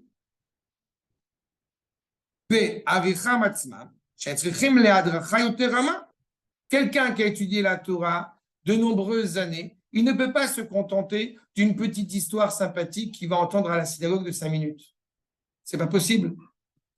C'est peut-être la réalité dans laquelle le peuple a besoin à ce moment-là. Mais lui, à titre personnel, il a aussi besoin d'étudier, il a aussi besoin de recevoir des vitamines qui l'amènent automatiquement à un niveau plus élevé, distinct, encore une fois, des restes des membres de sa communauté. Donc, il y a une distinction. On peut en trouver des grands Talmidei Chacham Kol Hakavod qui sont à la hauteur de ce qu'ils sont et ne vont pas forcément être totalement mélangés constamment au reste du peuple. Aval mehem lo yivne aklal befoal. Et celui qui vivrait en retrait vraiment, eh bien, ne pourrait pas construire le peuple, ne pourrait pas en réalité sortir quelque chose de suffisamment à la hauteur sous prétexte, sous couverture de moralité. La situation quand même de Paris-Ouest, comme il est sorti de la grotte, et qu'il a commencé à incendier parce que les gens... Mais Tsuyan, qu'est-ce qui se passe? Qu'est-ce qui se passe une fois qu'il a fini les 12 ans? Je vais aller différemment. Pourquoi il est rentré dans la grotte? Ça, j'ai fait un cours là-dessus, c'est super important. Il est rentré dans la grotte parce qu'à ce moment-là, il était fondamental de rentrer dans la grotte. Mais la fin, il a été... Non, c'est pas seulement pour ça. Il fallait préparer une grande Torah pour les générations à venir, vu la situation dans laquelle ils étaient. Donc même son entrée dans la grotte était en vue de sortir de la grotte. Et quand il va effectivement sortir de la grotte et que ses yeux vont brûler, si ça avait été une faute, il aurait été brûlé sur place. Mais Akadosh Baruch Hu n'a pas brûlé sur place. Tu es venu pour détruire mon monde, rentre dans la grotte. Et il est resté encore 1 an dans la grotte. Maintenant, il ressort de la grotte 1 an après. Son fils brûle, lui il répare. Heureusement que ses yeux, ils brûlent. Pourquoi? Dès le départ. Parce que quand tu as une réalité qui est inconcevable, si tes yeux ne sont pas capables de brûler, alors on a un problème. Il faut que tes yeux soient capables de brûler, mais qu'en parallèle, ton objectif, c'est de réparer. Le Rav Kook, Qu'est-ce que ça veut dire les yeux? les yeux brûlent tout ce qu'il y a devant toi. Ah, il balance des rayons de feu. Ok. D'accord? Le Rav Kook dira justement que, quitte à choisir entre le pluralisme et le fanatisme, il faut choisir le fanatisme. Mais qu'au-dessus du fanatisme, il y a la klaliout. Arriver à intégrer toutes les idées qui s'installent, encore une fois, dans une cohérence pour l'amener à la finalité vraie et authentique. Mais oui, le fanatisme est authentifié. Si tu n'es pas fanatique, alors on a un problème. Tu es en cohérence avec les idées que la Torah diffuse, avec l'objectif, encore une fois, comme j'ai dit, les yeux qui brûlent, avec pour objectif de réparer aussi la réalité qui t'entoure. Mais pour cela, tu as besoin d'un côté de t'en extraire une demi-mesure et pour y revenir, pas pour y rester en retrait. Et ce qu'il te dit, le Chacham qui va rester en retrait, Chéli, c'est ma Torah, toi tu fais ce que tu veux, moi c'est moi, de cela, on ne va pas construire. Ashpa'a musarit amitit tetzerak beyot anshe ha'ma'ala mitarvim im hatzibur venimnim imahem. La vraie influence morale authentique réussira au moment où ces gens qui ont une grande envergure, une grande valeur vont s'ingérer dans le peuple. Mais j'ai une solution géniale en attendant le Mashiach. Je ferme ma porte à clé à quatre tours, j'étudie la Torah, foutez-moi la paix. Quand ça arrive, vous m'appelez. Sauf que ce n'est pas ce que je me veux. Et là, encore une fois, nous avons cette problématique dans la société contemporaine. Vis ta vie, laisse-moi vivre ma vie. Vous comprenez qu'on a un problème. La liberté, comme tu as dit, par rapport à Kant. On n'est pas des élèves de Kant. Et oui, je l'assume. Pourquoi de tels phénomènes sociaux, quels qu'ils soient, des phénomènes sociétaux qui existent, pourquoi est-ce qu'il faut absolument s'insurger s'ils sont en contradiction avec la valeur de sainteté du peuple juif, la valeur de sainteté de la terre d'Israël et la valeur de la Torah d'Israël? Il ne s'est jamais sorti de chez nous, c'est chaud, il ne s'est jamais marié. La femme, est-ce que j'ai compris? C'est pas non plus retour moral. Okay. Tous les courants, tous libertaires, anarchistes, tout ça, du temps par essence, c'est moi je suis chez moi, et puis toi tu vas chez toi, et puis c'est quelque chose qui est en train de se répandre aujourd'hui, ça revient de manière très prégnante. Hein. Bien sûr, mais dans tous les milieux. Rassure-toi, dans tous les milieux. Et c'est pas de l'égoïsme en soi, c'est des espèces d'individualistes qui croient que si tout le monde vit comme ça dans son petit théâtre carré, tout va aller pour le mieux. Par je ne sais quelle opération du Saint-Esprit. C'est qu'à le dire. Bien sûr. Mais c'est incroyable comme aujourd'hui ça. Oui, mais on a un détail. On a un détail. On a un détail qui est marquant. On a un détail qui est marquant, c'est qu'on a le peuple juif. Oui. Et le détail là, ce détail-là, évidemment, il change la donne. Comme dit Arnaud, il y a des. Dans ces courants de pensée, il y a des juifs. Mais d'abord, je les ai souvent évoqués. Un juif ne pense pas forcément comme un juif. D'accord ? Il y a quelque chose de visible, de profondément juif dans sa pensée, mais qui est mélangé justement avec d'autres réalités qui sont beaucoup plus problématiques. Oui, mais ce qui est intéressant, de perversion. Bien sûr, bien sûr. Parce qu'au début, c'est des bonnes intentions, hein, c'est clair. Il y a une injustice sociale, morale qui existe, et un juif, par essence, eh bien, va s'insurger contre cela. Il ne peut pas supporter. Il y a des midrashim qui vont te dire que Lot a choisi d'habiter volontairement à Sdom parce que c'était Sdom, et d'autres vont te dire il a quand même puisé d'Abraham malgré tout quelque chose qui fait qu'il va aller là-bas en pensant vainement qu'il va réparer et corriger la vie. Mais comme je dis, vainement. D'accord? Oui, mais sans doute des deux. Pardon? Sans doute des deux. Oui, mais j'ai vu le Midrash, va dans ce sens, dans ce sens. Mais en fin de compte, est-ce qu'il a eu raison ou non? La ville a été détruite. Mais tu vois que malgré tout, l'histoire fait en sorte, ça je voudrais faire un autre cours, que Lot va enfanter le Mashiach. Avec toute cette complexité. Achat. Regardez, s'il vous plaît, le deuxième cas de figure, comme on a dit, de Sheli Shelcha et Shelcha Sheli. Là, encore une fois, la société, ou l'homme, je dirais, de la société, qui s'annule totalement pour la société. Le don de soi exceptionnel. Je pars en mission en Inde pour aller sauver tous les petits-enfants hindous.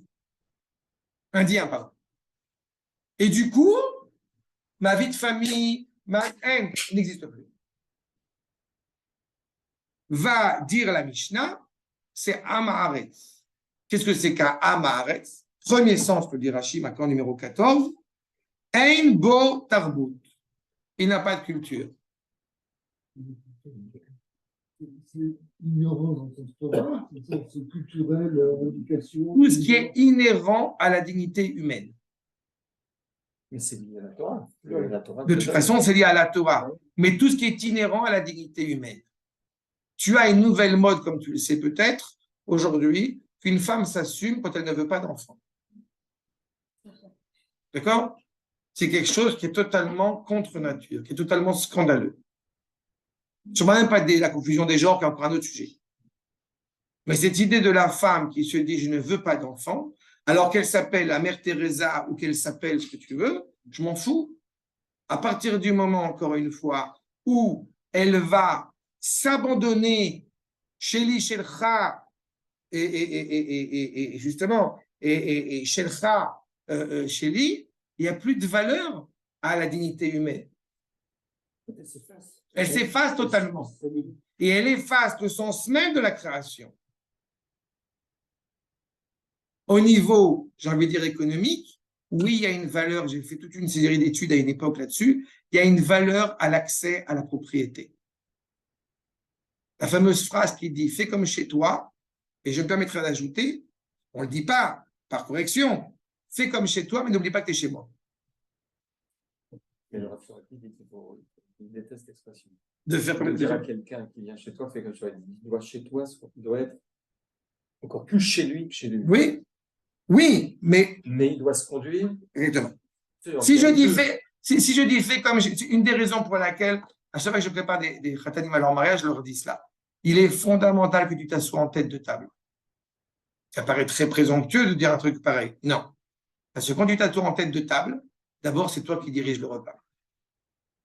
Ça paraît le truc très, mais il faut le dire. Et pourquoi c'est important que ce soit toi qui diriges le repas? Parce que tu diriges les discussions du repas comme tu penses qu'elles doivent être. Et si jamais tu ne fais pas cela, alors rassure-toi que quelqu'un d'autre prendra le relais. Et pas forcément selon ta bonne volonté.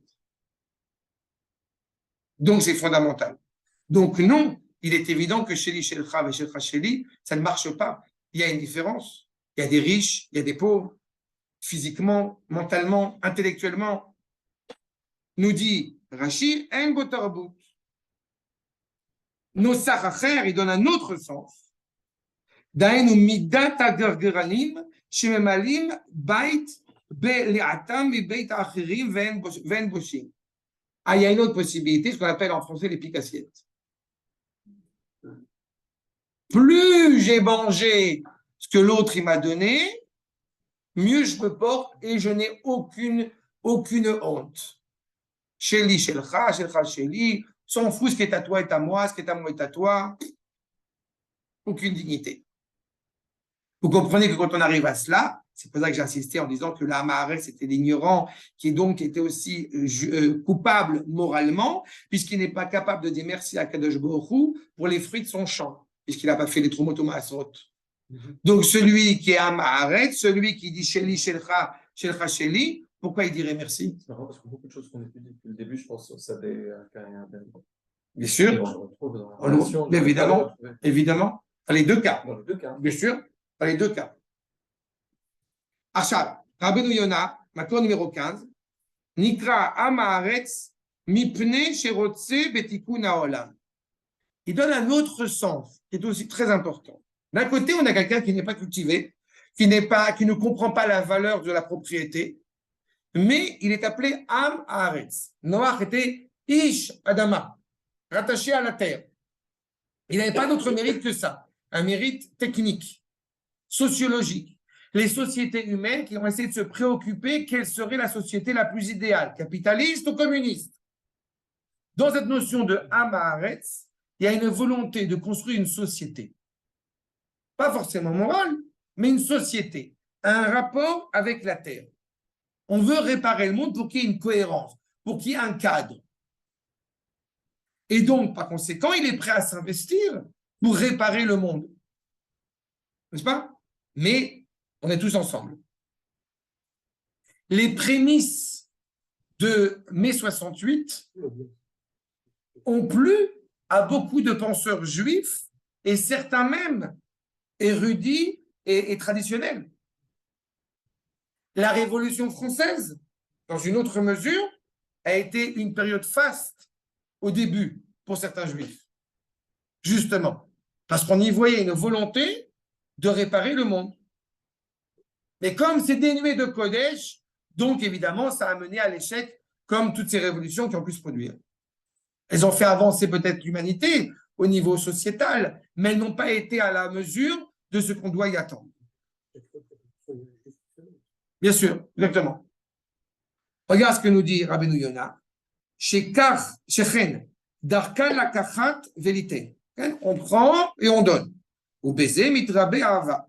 Donc il y a beaucoup d'amour entre les gens. En disant ce qui est à toi est à moi, ce qui est à moi est à toi, il y a fusion. Il y a fusion des Oui, mais si tout le monde se donne et tout le monde se prend, il n'y a plus de limite, il n'y a plus de. Tu viens chez toi, tu viens chez moi. A priori, une société où il n'y a plus de limite. Dans la société et dans la famille. Dans la même série quand même des phénomènes sociaux absolument alarmants, c'est le polyamour. Il n'y a plus de jalousie. Chacun prend ce qu'il donne. Voilà. Je suis au courant, moi. Je me dis, mais vous comprenez encore une fois, c'est ça. On sort du carcan traditionnel et avec des jalousies, avec des tromperies, c'est fini. Shelcha, Sheli, Sheli, Shelcha. D'accord? Et c'est pas d'aujourd'hui, hein, c'est pas nouveau. On va quand même se sentir tout à l'heure, pas d'aujourd'hui. Et pourtant, c'est un vrai problème. Bien sûr.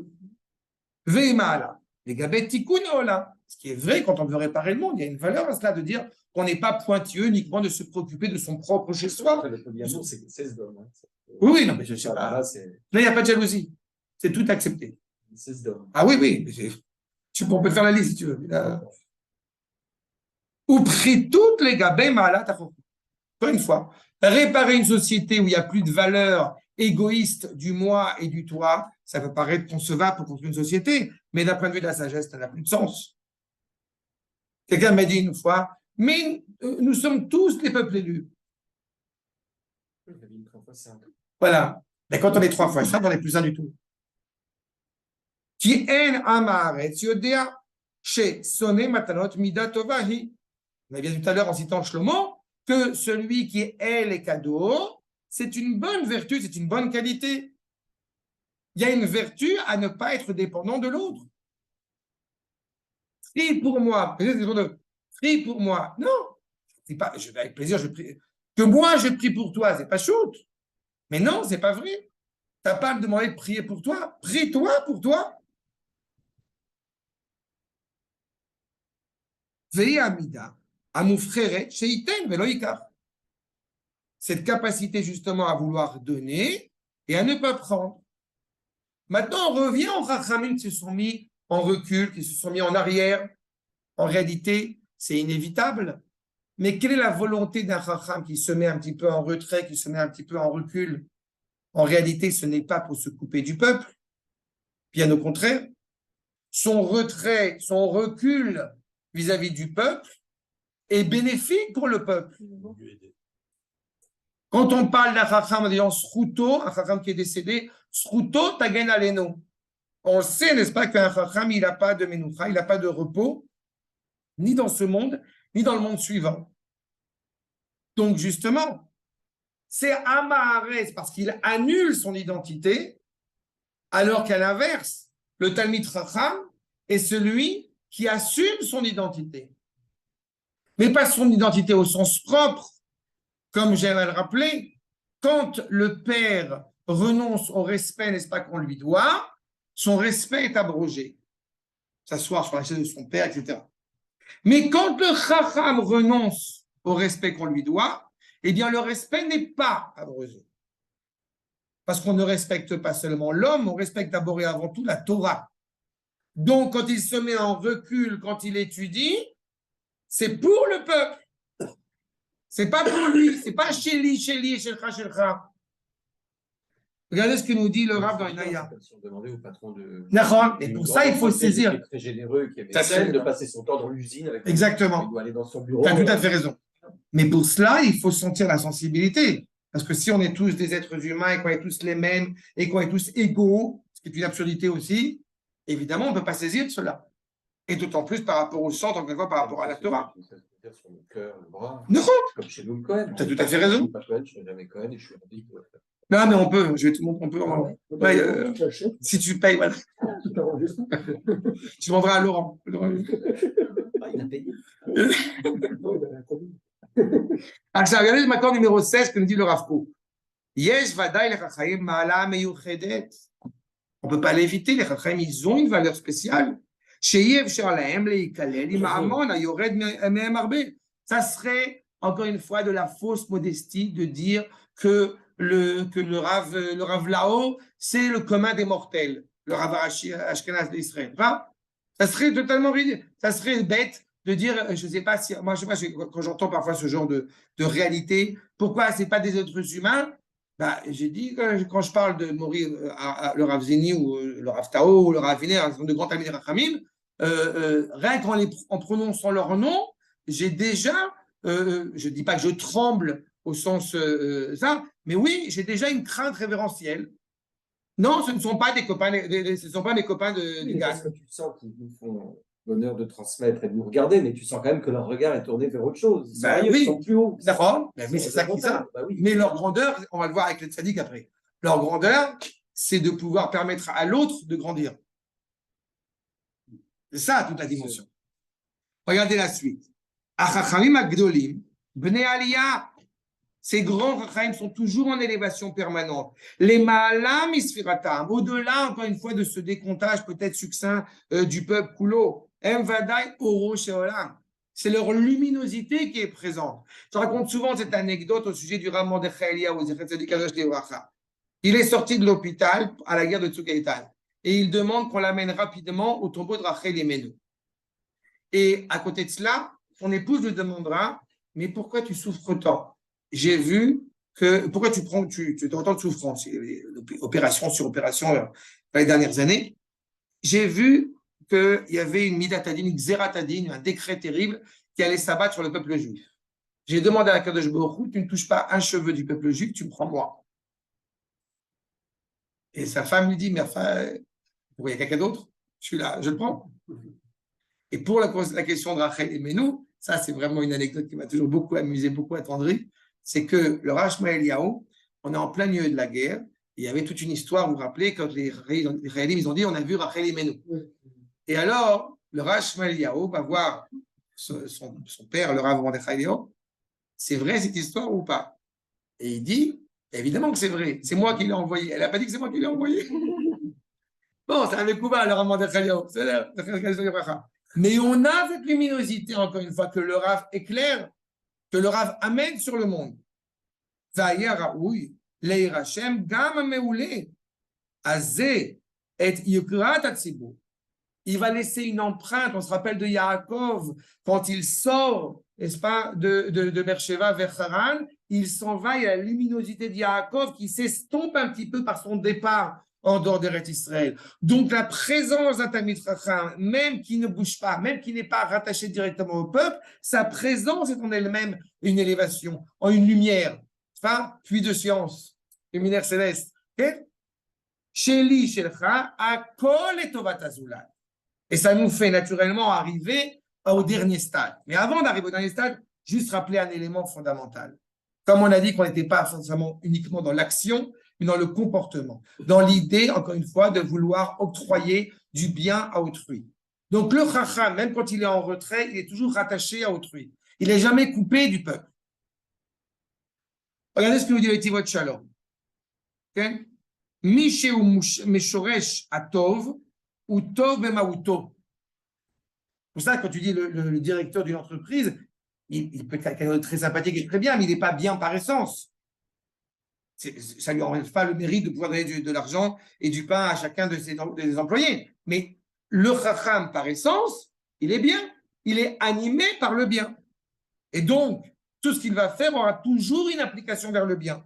Azrimele, Anato Agdola Beyoter, il a tête. Son plus grand plaisir, c'est de donner. La tête bagouf, la tête bamamon, de donner de sa personne, de donner de son argent, tout cela, encore une fois, de son bien. Tout cela pour permettre à autrui, justement, eh bien, d'être mieux. C'est le chassid. Ze chassid, she'atava la zulat, iberosh me'enav. Qu'est-ce qu'il importe d'abord et avant tout? C'est le bien d'autrui. C'est l'essentiel qui régit sa vie. C'est le chassid. Évidemment, l'inverse. Aefer. Misheu bemauto. Areu rotze rak lekabel. Ve'eno rotze le'etiv chez Zéo Racha. Il ne veut absolument pas faire du bien autour de lui, il ne veut que recevoir. Je vais permettre d'être un peu dur. Quand on va voter, la première chose qui nous importe, chez certains d'entre nous, pas forcément à cette table, mais en général, qu'est-ce que ça me rapporte? On va voter pour tel parti, telle personne. Qu'est-ce que ça me rapporte, moi? Est-ce qu'on aura une baisse des impôts chez moi ou non? Et comme je n'ai pas de baisse d'impôts en général après un gouvernement, pas spécifiquement, donc en fait, ils sont tous pourris. Et je ne le pense pas, bien sûr. Je pense qu'il y a des gens sincères aussi en politique, mais ce n'est pas le sujet. Mais dans n'importe quel domaine. Ok, tu es étudiant à Yeshiva, mais qu'est-ce que ça va te rapporter? Regardez cette phrase terrible. Mais tu sors avec un diplôme de... C'est toujours dans ce rapport, encore une fois, de gain. Qu'est-ce que tu vas recevoir? Qu'est-ce que tu vas gagner? Et je ne néglige pas le besoin de subvenir à ses besoins. Ce n'est pas ça le problème. Mais si tout ce que nous régissons, le temps qu'on va consacrer à l'autre, va automatiquement se traduire par le gain qu'on va en tirer, c'est, comme dit le Rav, c'est le rachat. Évidemment, évidemment. Qu'est-ce que ça apporte? Exactement. Et qu'est-ce que ça apporte au peuple juif? D'abord et avant tout. Mais c'est tout le problème de Shelcha Sheli, Sheli, Shelcha Sheli. Tout ce qui m'importe, c'est moi. D'abord moi. Et ça, c'est le Efer du Chassid. C'est le contraire du Chassid. Ou Midazu, Shel Atava, Ibichlal Adave Bemidota. Pourquoi justement le Chassid, il est jugé avec autant de valeur, il est appelé Chassid? Parce qu'en réalité, il est attaché au Créateur. Je répète, le Créateur par essence, il est l'expression du bien. L'écart Tov natati lachem torati al ta'azuvu. L'écart Tov, la Torah, c'est le bien. Tu es tellement heureux et serein quand tu fais le bien, de faire le bien. Pas parce que tu vas en tirer un intérêt, pas parce que tu vas pouvoir avoir une récompense, tu vas aller au paradis. Non. Vous avez fait, début, j'y pense aussi sur les mitzvot, sur les raisons pour lesquelles on fait. Mais évidemment, mais c'est intimement lié. Mais c'est pour ça que je suis permis de corriger Yosef quand il parle justement du rapport au mitzvot vis-à-vis de l'autre. Parce que, même si c'est pas ce qu'a dit Yosef, mais il y a parfois une connotation, si tu veux, qui se veut purement religieuse. Je vais te faire gagner des points sur ton permis dans le monde futur. Non, c'est pas de ça qu'on parle. Srar mitzvah, mitzvah. Je sais que tu es juif, je sais que tu veux faire le bien, eh bien, modestement, je vais t'aider pour que tu puisses faire encore plus de bien, pour que tu puisses encore plus réaliser le bien qui est le tien. Le tien et donc le mien, puisque c'est Am Israël. Ma'u rachum, puisque lui est miséricordieux, af atarachum. Ma'u chanoun, af atachanoun. Il est miséricordieux, il est temps, chanoun c'est chen, c'est gratuit. Il est capable d'être patient, sois aussi patient. Al davarze, gam masher HaKadosh Baruch Hu tov umetiv, ve'rotze latel ve'lashpia. De la même manière qu'HaKadosh Baruch Hu veut faire du bien et influencer, encore une fois, sa volonté de donner, afata tiyetov. Juste, attends, Mechila. Je juste une phrase. La Mechila, c'est vrai, c'est pas. Afata tiyetov umetiv. Je vais insister sur ce point. C'est très. Pour ça, je reviens sur ce que j'ai dit tout à l'heure. Là, encore une fois, le fil est très tendu, très mince. Dans la volonté de faire du bien à autrui ou la volonté que l'autre fasse Shabbat. Vous comprenez qu'il y a une nuance entre les deux? Évidemment que j'ai envie qu'il fasse Shabbat parce que c'est bien de faire Shabbat. Mais on est très prudent dans cette volonté de faire le bien, que ça ne se transforme pas justement en quelque chose qui sera problématique pour nous, ou bien pour nous, mais pas forcément à l'aise pour l'autre. Je ne sais pas si je suis suffisamment clair dans ce que je viens de dire. Être trop lourd. Tu peux le braquer. Tu peux le braquer. Sous prétexte de faire Ton le bien. objectif, c'est de faire le bien. Ton objectif, comme on rappelle la Mishnah de Aaron à Cohen, c'est Ohev et Aberiot ou Mekarvan la Torah. Mais d'abord, Ohev et Aberiot. Mais pourquoi ils ne font pas Shabbat? Je vais leur rentrer dedans, ils vont faire Shabbat. Après, ils vont faire Shabbat, bah alors ils vont kiffer. Tu comprends que ce n'est pas ça le fond. Et donc, le Rotse à Tov Metiv, donc il faut apprendre aussi la manière, et pas que le fond, il y a la forme. Et les deux sont intimement liés. Vétamid la tête la zoulate. Et justement, l'expression de ce bien, c'est dans la mesure où tu as envie de donner à l'autre. Véléanato, pas l'anati. À chaque fois, je reprends encore ça, je mets encore sur le tapis, mais à chaque fois que j'ai l'occasion de répondre à la question de savoir comment est-ce qu'on passe un bon Seder de Pessah, et je dis à chaque fois, ça dépend des gens qui sont à ta table. Tu ne peux pas finir à 4 heures du matin quand tu as des gens qui pendant toute la soirée regardent la montre. Peut-être que c'est fini. Non. Je connais l'adresse. Hein, oui. Tu ne peux pas le faire quand tu as des personnes qui pendant toute la soirée l'attendent une seule chose et que ça finit. Tu peux finir à 4 heures du matin quand tu sais que les gens qui sont en face, ils sont friands, ils sont avides de cela. Sinon, c'est plus un cadeau, c'est un désastre. La nuance, elle est claire, c'est Alanato, Bakouf ma maman. Il profite. Chez Zéou Madriga Eliona, l'Idabeg Midotav. C'est exactement cela, cette valeur extrême, cette valeur supérieure d'être attaché à Akadosh Baruch Hu. Je vais juste dans le Sfatémet, après je t'écoute ta question. Non, c'est sur le cadeau non. Et le fait de recevoir. C'est quand même le meilleur niveau de tout. Comme tu dis, c'est celui qui veut recevoir pour donner. C'est Balasoula. Si c'est le Balasoula. Mais pourtant, une bonne nature, il ne veut pas recevoir. Donc là, tu reçois la Kadosh Baruch Hu. C'est différent. Ça, tu dois l'accepter avec grâce. Regarde à la fin. On va y arriver. Okay. Le Sfatémet. Regardez le Sfatémet. On rentre, ça y est, on rentre dans la dernière partie, comme je l'ai dit, du Sheli Shelcha, Veshelcha Shelcha, et à l'inverse du Racha, comme on a dit, Shelcha Sheli et Sheli Sheli. Le Sfatémet, et prenez ça vraiment à tous les niveaux, comme j'ai dit, pas seulement au niveau de la Tzedaka, au niveau de la Torah, c'est ça qui est un petit peu aussi aiguillé derrière. Le Sfatémet, j'ai vu un enseignement chez lui dans la paracha de Korach. Bnei Israël, Makor numéro 19. Kol echad mesaya lechavero, ve'achasi tole ma'asim tovim shelo, b'zchut acherim. C'est toujours très surprenant aux yeux de certains quand j'écris merci d'être venu au cours, merci d'y trouver intérêt. J'ai des remarques maintenant de plus en plus sur YouTube qui me touchent vraiment, qui m'émeuvent profondément. Parce que des remarques gentilles, quoi, qui me donnent envie encore plus de faire. Mais en réalité, je suis heureux d'étudier. D'abord, j'étudie pour moi, c'est important d'étudier, mais je prends énormément de plaisir en sachant que les autres prennent du plaisir à recevoir ces paroles. Ce n'est pas un ego que je suis en train d'évoquer maintenant, c'est le Ma'asim Toim Shelo, Bisrut Acherim. On a envie de faire encore mieux et encore plus Parce que grâce aux gens qui vont y participer. Tu citais Manitou tout à l'heure, je me rappelle que Manitou, dans un de ses, on trouve dans un de ses ouvrages sur la Kabbalah, où il disait justement que la qualité du cours va dépendre énormément de ceux qui vont y être présents. Plus les gens sont érudits et sont élevés, plus le cours sera élevé. Donc, à Maasema Tovim, ils vont être grâce aux autres. Et quand on va agir pour le bien, mais qu'est-ce que, j'ai envie de dire, quel kiff de faire le bien. Paraît bisounours, je suis vrai, mais c'est pas paraître bête, mais c'est vrai. Alors, dans ce cas-là, tu pourrais dire que tu le fais par égoïsme, parce que ça te fait du bien. Non, c'est la résultante. C'est la résultante. Oui, Tu ne le fais pas pour kiffer, tu ne le fais pas pour kiffer, mais tu sais, au contraire, tu peux te retrouver dans une situation où tu n'as pas forcément envie de Non, faire mais il a ça. raison. Mais il y a un Je comprends danger. ce qu'il dit. Il y a un danger. Non, mais c'est pas grave, c'est Mère Teresa. Parce que ça s'appelle la fable de... Non, mais c'est pas Teresa. C'est pas Teresa Non, parce mais- qu'elle s'annule. Je m'en fous de Mère Teresa. Oui. Quand je ne connaissais pas le judaïsme, D'accord. pour moi, c'était la femme la plus heureuse du monde. D'accord. Parce qu'elle aimait faire le bien D'accord. et qu'elle le faisait tellement bien qu'elle ne pouvait qu'être très heureuse. C'est tout. Mais le bien ne vient pas, justement, le bien de tout le peuple juif, toi y compris.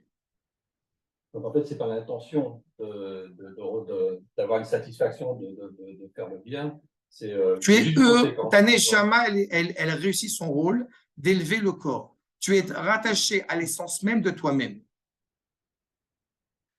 Je vais faire un parallélisme un peu comme ça vulgaire et connu. Paul Coelho, il a écrit un ouvrage qui s'appelle L'Alchimiste. D'accord? Bon, c'est un voleur, hein. Je dis que c'est un voleur. C'est un plagié. Il a plagié une histoire chassidique. Mais peu importe. Le fait Il a est, cristallisé. en plus, oui. Mais justement, la preuve qu'il a cristallisé très bien ce que tu souviens maintenant, il a appelé le rôle de Santiago, le héros là-bas, je me rappelle à l'époque où je l'ai lu, la légende personnelle. Je reprends ce que tu m'as soulevé tout à l'heure. Pourquoi je quitte de faire le bien? C'est pas ma légende personnelle, si je dois pas dans ce exemple. Exactement. C'est la légende nationale. C'est le peuple tout entier, encore une fois, qui s'élève par cette volonté de faire le bien. C'est la présence d'Akadosh Baruch Hu qui s'agrandit dans ce rapport bienveillant de l'homme vis-à-vis de son prochain. C'est parce que moi, je vais en tirer dans le monde futur qui m'importe. Le vrai chacham, entre parenthèses, il s'en fout totalement de ce qui va en tirer le monde futur. Voire même, c'est ça qui va le gêner pour l'empêcher d'agir comme il faut. Tu connais Ramu, Charles-Ferdinand Ramu? Ramu, ça me dit quelque C'est chose. celui qui a fait le livret d'histoire du soldat Stravinsky. Ah oui, oui. Mais j'ai pas lu. Il a fait un livre qui s'appelle La pensée remonte les fleuves. Et il dit que la force de l'art, c'est le ralliement. Il parle de ça de façon juive. Il y en a de temps en temps des petits. Il y a des petits comme ça. Sa tête, c'en est un. Il a fait. Oui, oui. Citadelle, c'est que tu le lis. Je suis en train de le lire. Je n'ai pas fini, je vais prendre mon temps. Mais il y a des choses qui sont très bien écrites. Achab, regardez s'il vous plaît la suite. Donc, il nous dit le Sfat Emet, que justement, où il est appelé, et encore une fois, il est appelé Chassid. Chassid, on ne va pas tous arriver à cela, on peut arriver à Tzadik. C'est pas mal déjà si on arrive à Tzadik. Mais le Chassid, il est vraiment dans cette dimension-là en permanence. Quand je dis un chassid, je peux prendre un chassid, je veux dire, extrême. Vous connaissez peut-être cette anecdote. Le Rav Kook recevait, on va reparler un peu plus du Rav Kook dans quelques minutes, et ça, c'est une histoire qui est bien connue. Le Rav Kook recevait son salaire. Enfin, l'épouse du Rav Kook, la femme du Rav Kook, était très inquiète parce qu'il n'y avait pas de salaire qui arrivait. Et elle commençait à s'inquiéter. Elle a appelé la rabbanoute. Et je ne comprends pas, vous ne payez pas mon mari, il faut un salaire. Et si, on donne le salaire. De la rabbanoute jusqu'à sa maison, il y avait des pauvres qui quémandaient le Rav Kook. Donc, il donnait son salaire aux pauvres. C'est-à-dire, à tel point que la rabbinite, elle a dit, bon, quand vous redonnez le salaire au Rav Kook, vous le faites passer, et après... C'est-à-dire, mais chez le Rav Kook, c'est sincère. Ce n'est pas de la fausse piété. C'est-à-dire, regardez la suite. Alors que le rachat, justement, sauvé, chez Kol Haolam Nizon Bishvilo, tout est pour moi, uniquement pour me nourrir moi et ma personne et mon bien-être. Les Kacher, Rainu, Begeutan, chez les dates Korach. Il n'y a pas de problème d'argent, Korach. On est uniquement dans l'ego. Ve'Aaron, Adraba, Lo Anaklum, והאמין כי בכוח הרבים עובד את עבודתו, כי הוא שלוחה של כלל ישראל. Aaron n'a pas répondu à Korach en pensant que de toute façon il est investi par le peuple juif tout entier et que par conséquent, eh bien, il fera face à Korach. Est-ce que la méthode de Aaron est la plus juste? Ça dépend.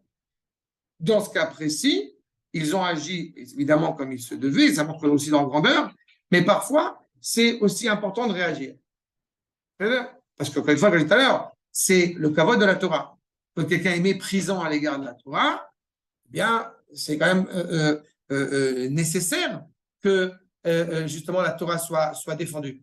Je n'ai pas entendu, par exemple, un certain nombre de députés à la Knesset demander pardon au Rav Tao pour ce qu'ils ont osé dire sur lui. Ça me chagrine profondément.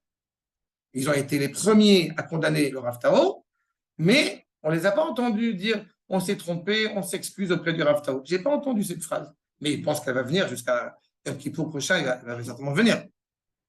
C'est ça? Achat. Jusque-là, on a compris le fond de la Mishnah. Mais il y a une dimension, là encore une fois, qui m'a bouleversé dans le commentaire de Rabbi Nachman. Regardez ce qu'il nous dit. Vous avez maintenant tous la Mishnah en tête. Regardez ce que dit Rabbi Nachman. L'accord numéro 20. Im kolzo. Avec tout cela, on voit que Sheyesh arba sugei trunot anefesh ba'adam. Mention psychique au sein de l'homme. Echad, eino rotze ledaber im hasheni. On ne veut aucun lien, aucun contact, aucune influence de l'un vis-à-vis de l'autre, ou de l'autre vis-à-vis de soi. Ou Omer, Sheli Sheli, Shelcha Shelcha. Atzarot, Sheli Hen, Sheli. Parce que les problèmes que j'ai, c'est mes problèmes. Et Atzarot Shelcha, Tarzik et Telatzmecha. Débrouille-toi avec tes problèmes. Chacun son problème. Chacun sa difficulté. Zoumida Benonit. C'est le fameux comment ça va? Vous savez le comment ça va?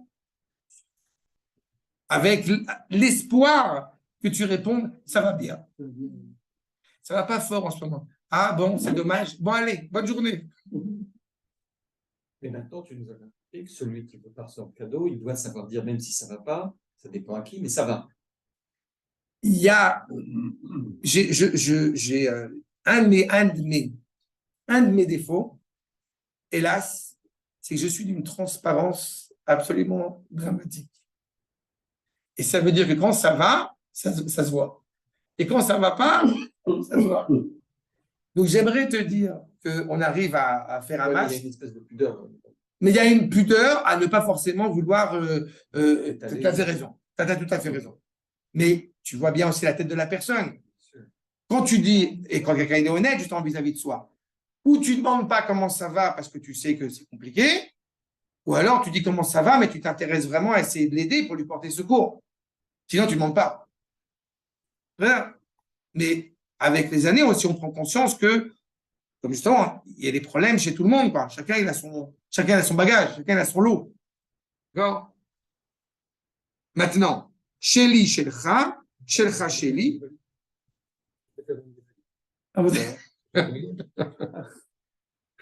Sheli, Shelcha, Shelcha, Sheli, dit Rabbi Nachman, Atzarot Shelcha, En Sheli.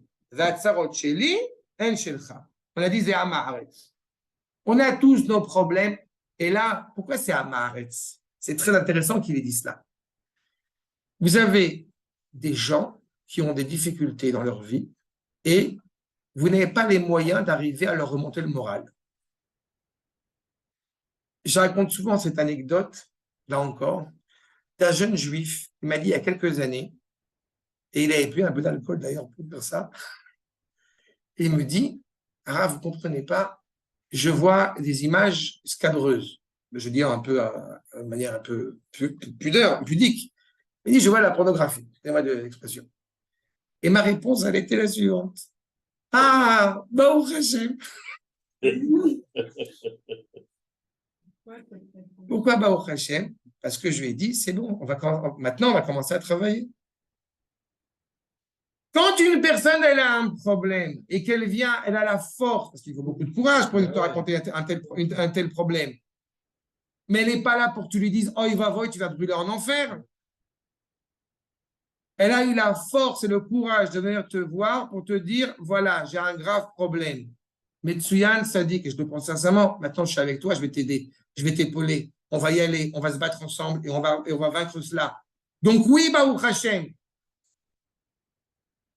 Le Hamaretz, il va faire quoi? Oh là là là là, c'est terrible. Toi aussi, tu as tes problèmes, moi aussi, j'ai mes problèmes, chacun a ses problèmes. C'est la catastrophe, on va tous mourir, l'enfer, c'est les autres, c'est fini. C'est ça le Hamaretz.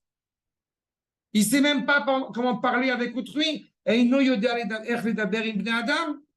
Puisqu'il n'a pas la capacité ni la qualité à le renforcer encore une fois dans son cheminement pour l'élever, pour l'amener encore une fois plus élevé. Les calculs, non seulement il ne va pas l'aider, mais en plus ça, il peut encore plus déglinguer la réalité. Les calculs, il n'a pas la parole exactement. Ou Veyesh, Amoser et Nafsho, Ba'avur Zulato. Et celui qui donne sa vie pour autrui. Ou Medaberito, ou Maftiach Lo, ou Mekayem. Et celui à quel on fait référence, c'est celui qui tient sa parole, qui tient sa promesse. On va y arriver, on va réussir, on va avancer. L'optimiste, mais l'optimisme hébraïque, c'est le juif qui se respecte. Veomerlo, Sheli Shelcha, Veshelcha Sheli. Shelcha Shelcha. Zenikra Chasidamiti. Quand l'homme se trouve avec des misères, voilà le Baruch Hashem. Quand il a des misères, il a des catastrophes, il a des épreuves, il faut arriver à lui donner ce sens vital, cette force, par des paroles, encore une fois, qui vont lui permettre de remonter le cap. Pourquoi? Qu'aider la rive, l'eau et dato. Je vais te donner de la force. Oui, tu vas réussir. Parce que je sais que tu es capable de réussir. ולהפך, מי שאומר שלי שלי ושלך שלי, שאינו רוצה כלל לעזור לזולת, qui ne veut pas aider son prochain, היא אלא, אפילו אם יש איזה מידה טובה אצל הזולת, même si il y a quelque chose de bien, encore une fois, chez l'autre, il va être incapable de le voir. Parce que justement, ce qui l'anime, c'est uniquement sa propre personne, son égoïsme, son individualisme forcené et exacerbé. Ou Omer, Akol Bamimeni. C'est moi le plus fort, le plus intelligent. Mais l'enfer, c'est les autres quand il m'arrive. Ah bah oui, évidemment. Tout le monde est pourri. Moi, ça va. Veino rotze lechazek et hasheni, zeu racha gamour, nous dit le Rav. Celui qui ne veut pas renforcer son prochain est évidemment un racha. Et maintenant, pour terminer, un cas de figure, comment dirais-je, exceptionnel. Rencontre du jeune Rav Anazir, Rav David Akouhen, élève du Rav Kook, avec le Rav Kook. Cette série de dire qui a besoin de qui, voyons ensemble. Sheba Pahamachat, Arav Anazir Zetzal, les Vakesh, les Maran Arav Kook Zetzal, Gafrou, chez Chaser Lo Beveito. Le Rav Anazir avait l'habitude de jamais ne demander rien à personne. Une fois, il a été voir le Rav Kook parce qu'il avait besoin d'une allumette. Non, terrible. Arav Isdarez, le Rav Kook, s'est empressé, les Malé Bakashat Talmido, Techef ou Miyad. Alors que le Rav Anazir, effectivement, ne demandait jamais rien à personne, il a dû demander une allumette. Et le Rav, on n'est pas l'élève, c'est l'élève qui demande au Rav, et il nous est précisé que le Rav s'est empressé d'aller chercher l'allumette. Oi, atagvar me vakesh mashu. Waouh, si déjà tu demandes quelque chose, vite, je me dépêche pour t'apporter l'allumette. On voit déjà la grandeur du chassid, mais il ne s'arrête pas là. Chez Evil et Talmido et Mevukashu, quand tu vas apporter l'allumette, Osif Araya, Ve'amar, Ata Yoda Rabbi David, Kol ma she'ata roe kan eino sheli. Tout ce que tu vois ici, c'est pas à moi.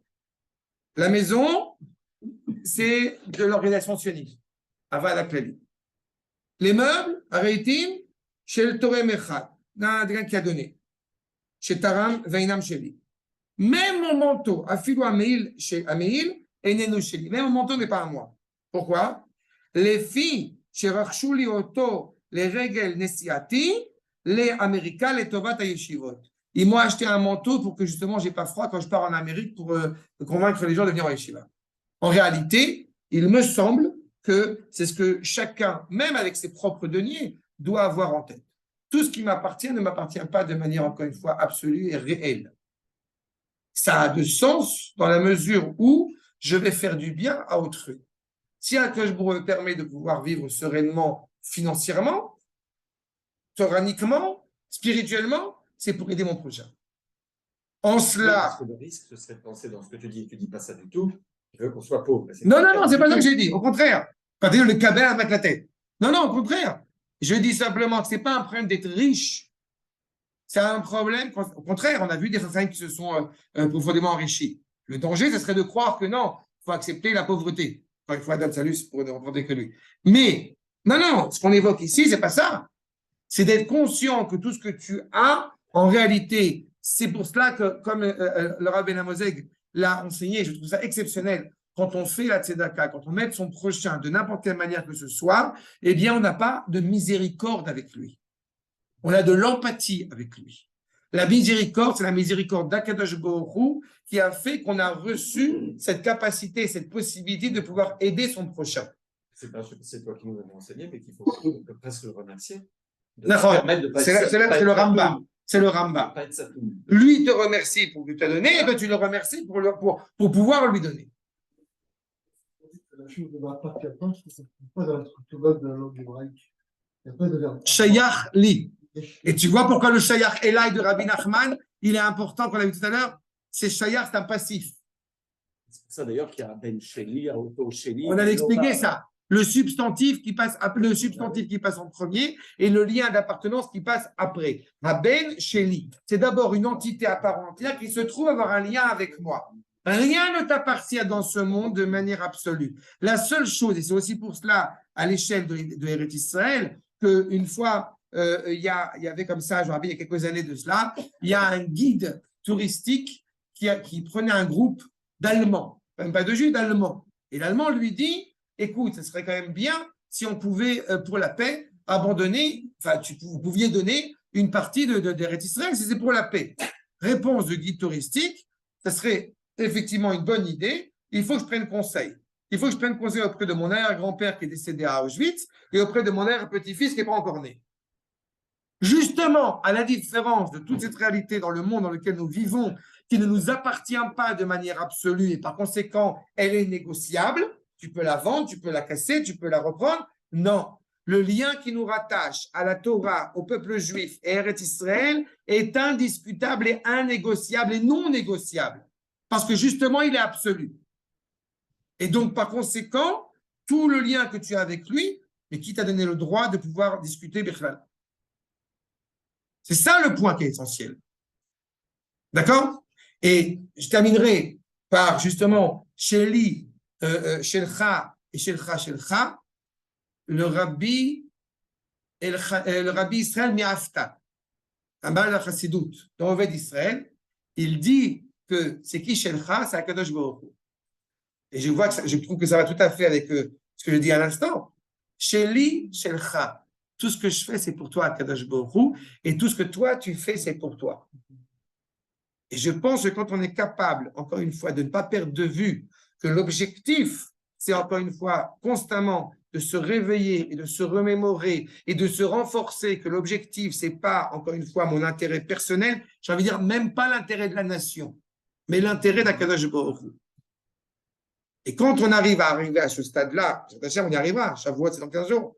Alors à ce moment-là, il y a effectivement un vrai plaisir. C'est d'avoir un bon shooter quand même. Et oui. Mais toi, comment tu te places, tu te passes vis-à-vis de lui. C'est-à-dire, à quelles des questions à Botaï? Je t'en prie.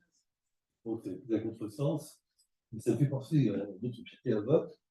Peut-être celui qui dit, enfin, je ne sais pas les termes exacts. Si je ne suis pas pour moi qui verra, et si je ne suis que pour moi. Ah, Imani Atzmi. Est-ce qu'il y a une relation avec le chiot Oui, d'une certaine manière. D'abord, je vais enlever le mute aux gens. Donc, s'ils veulent enlever le mute, ils peuvent tout à fait réagir. Le Imenanili, Meli et l'Atzmi. tu remarqueras que ce n'est pas moi, c'est Atzmi. Et Atzmi, Pas comme Isaac. non, c'est très important ce que tu as soulevé. Parce que le Atzmi, c'est quoi Atzmi? C'est Etzem Atzelem Eloi Shebi. Ça revient aussi dans cette même problématique-là, l'essence même de la présence d'Akadosh Baruch Hu qui est en moi. Si je ne fais pas ce que j'ai à faire pour moi, sous-entendu, la dimension divine, la partie de la révélation de la volonté d'Akadosh Baruch Hu qui est en moi, alors, eh bien, qu'il fera.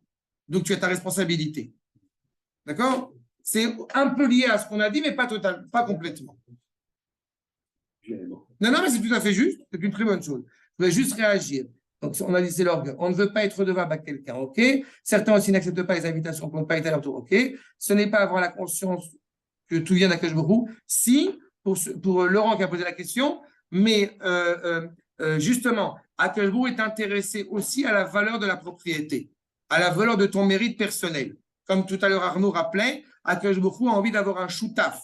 Et ce shoutaf, c'est justement dans la mesure où tu t'assumes dans le rôle que tu dois jouer. Sinon, le danger dans l'idée que tout vient d'Akadosh Baruch Hu pourrait être de dire, en réalité, je ne fais rien, éventuellement je lis les Teilim et j'attends que le Mashiach arrive.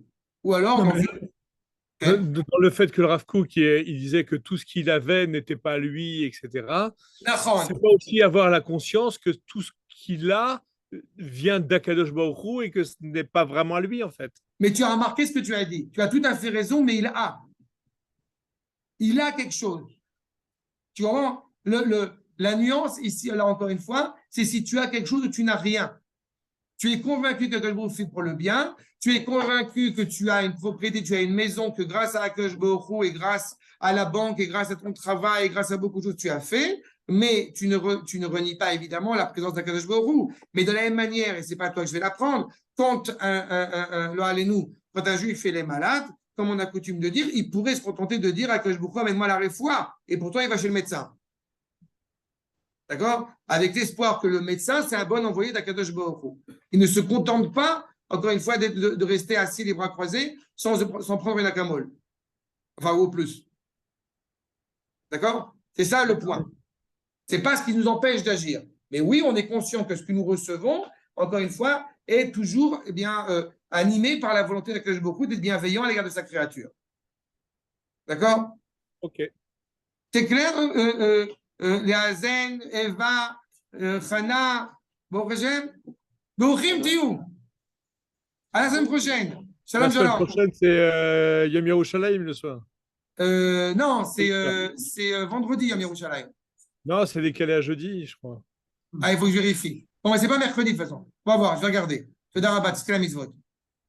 Shalom, shalom. Bonne soirée, merci. Merci Laurent. Bochim Tiou.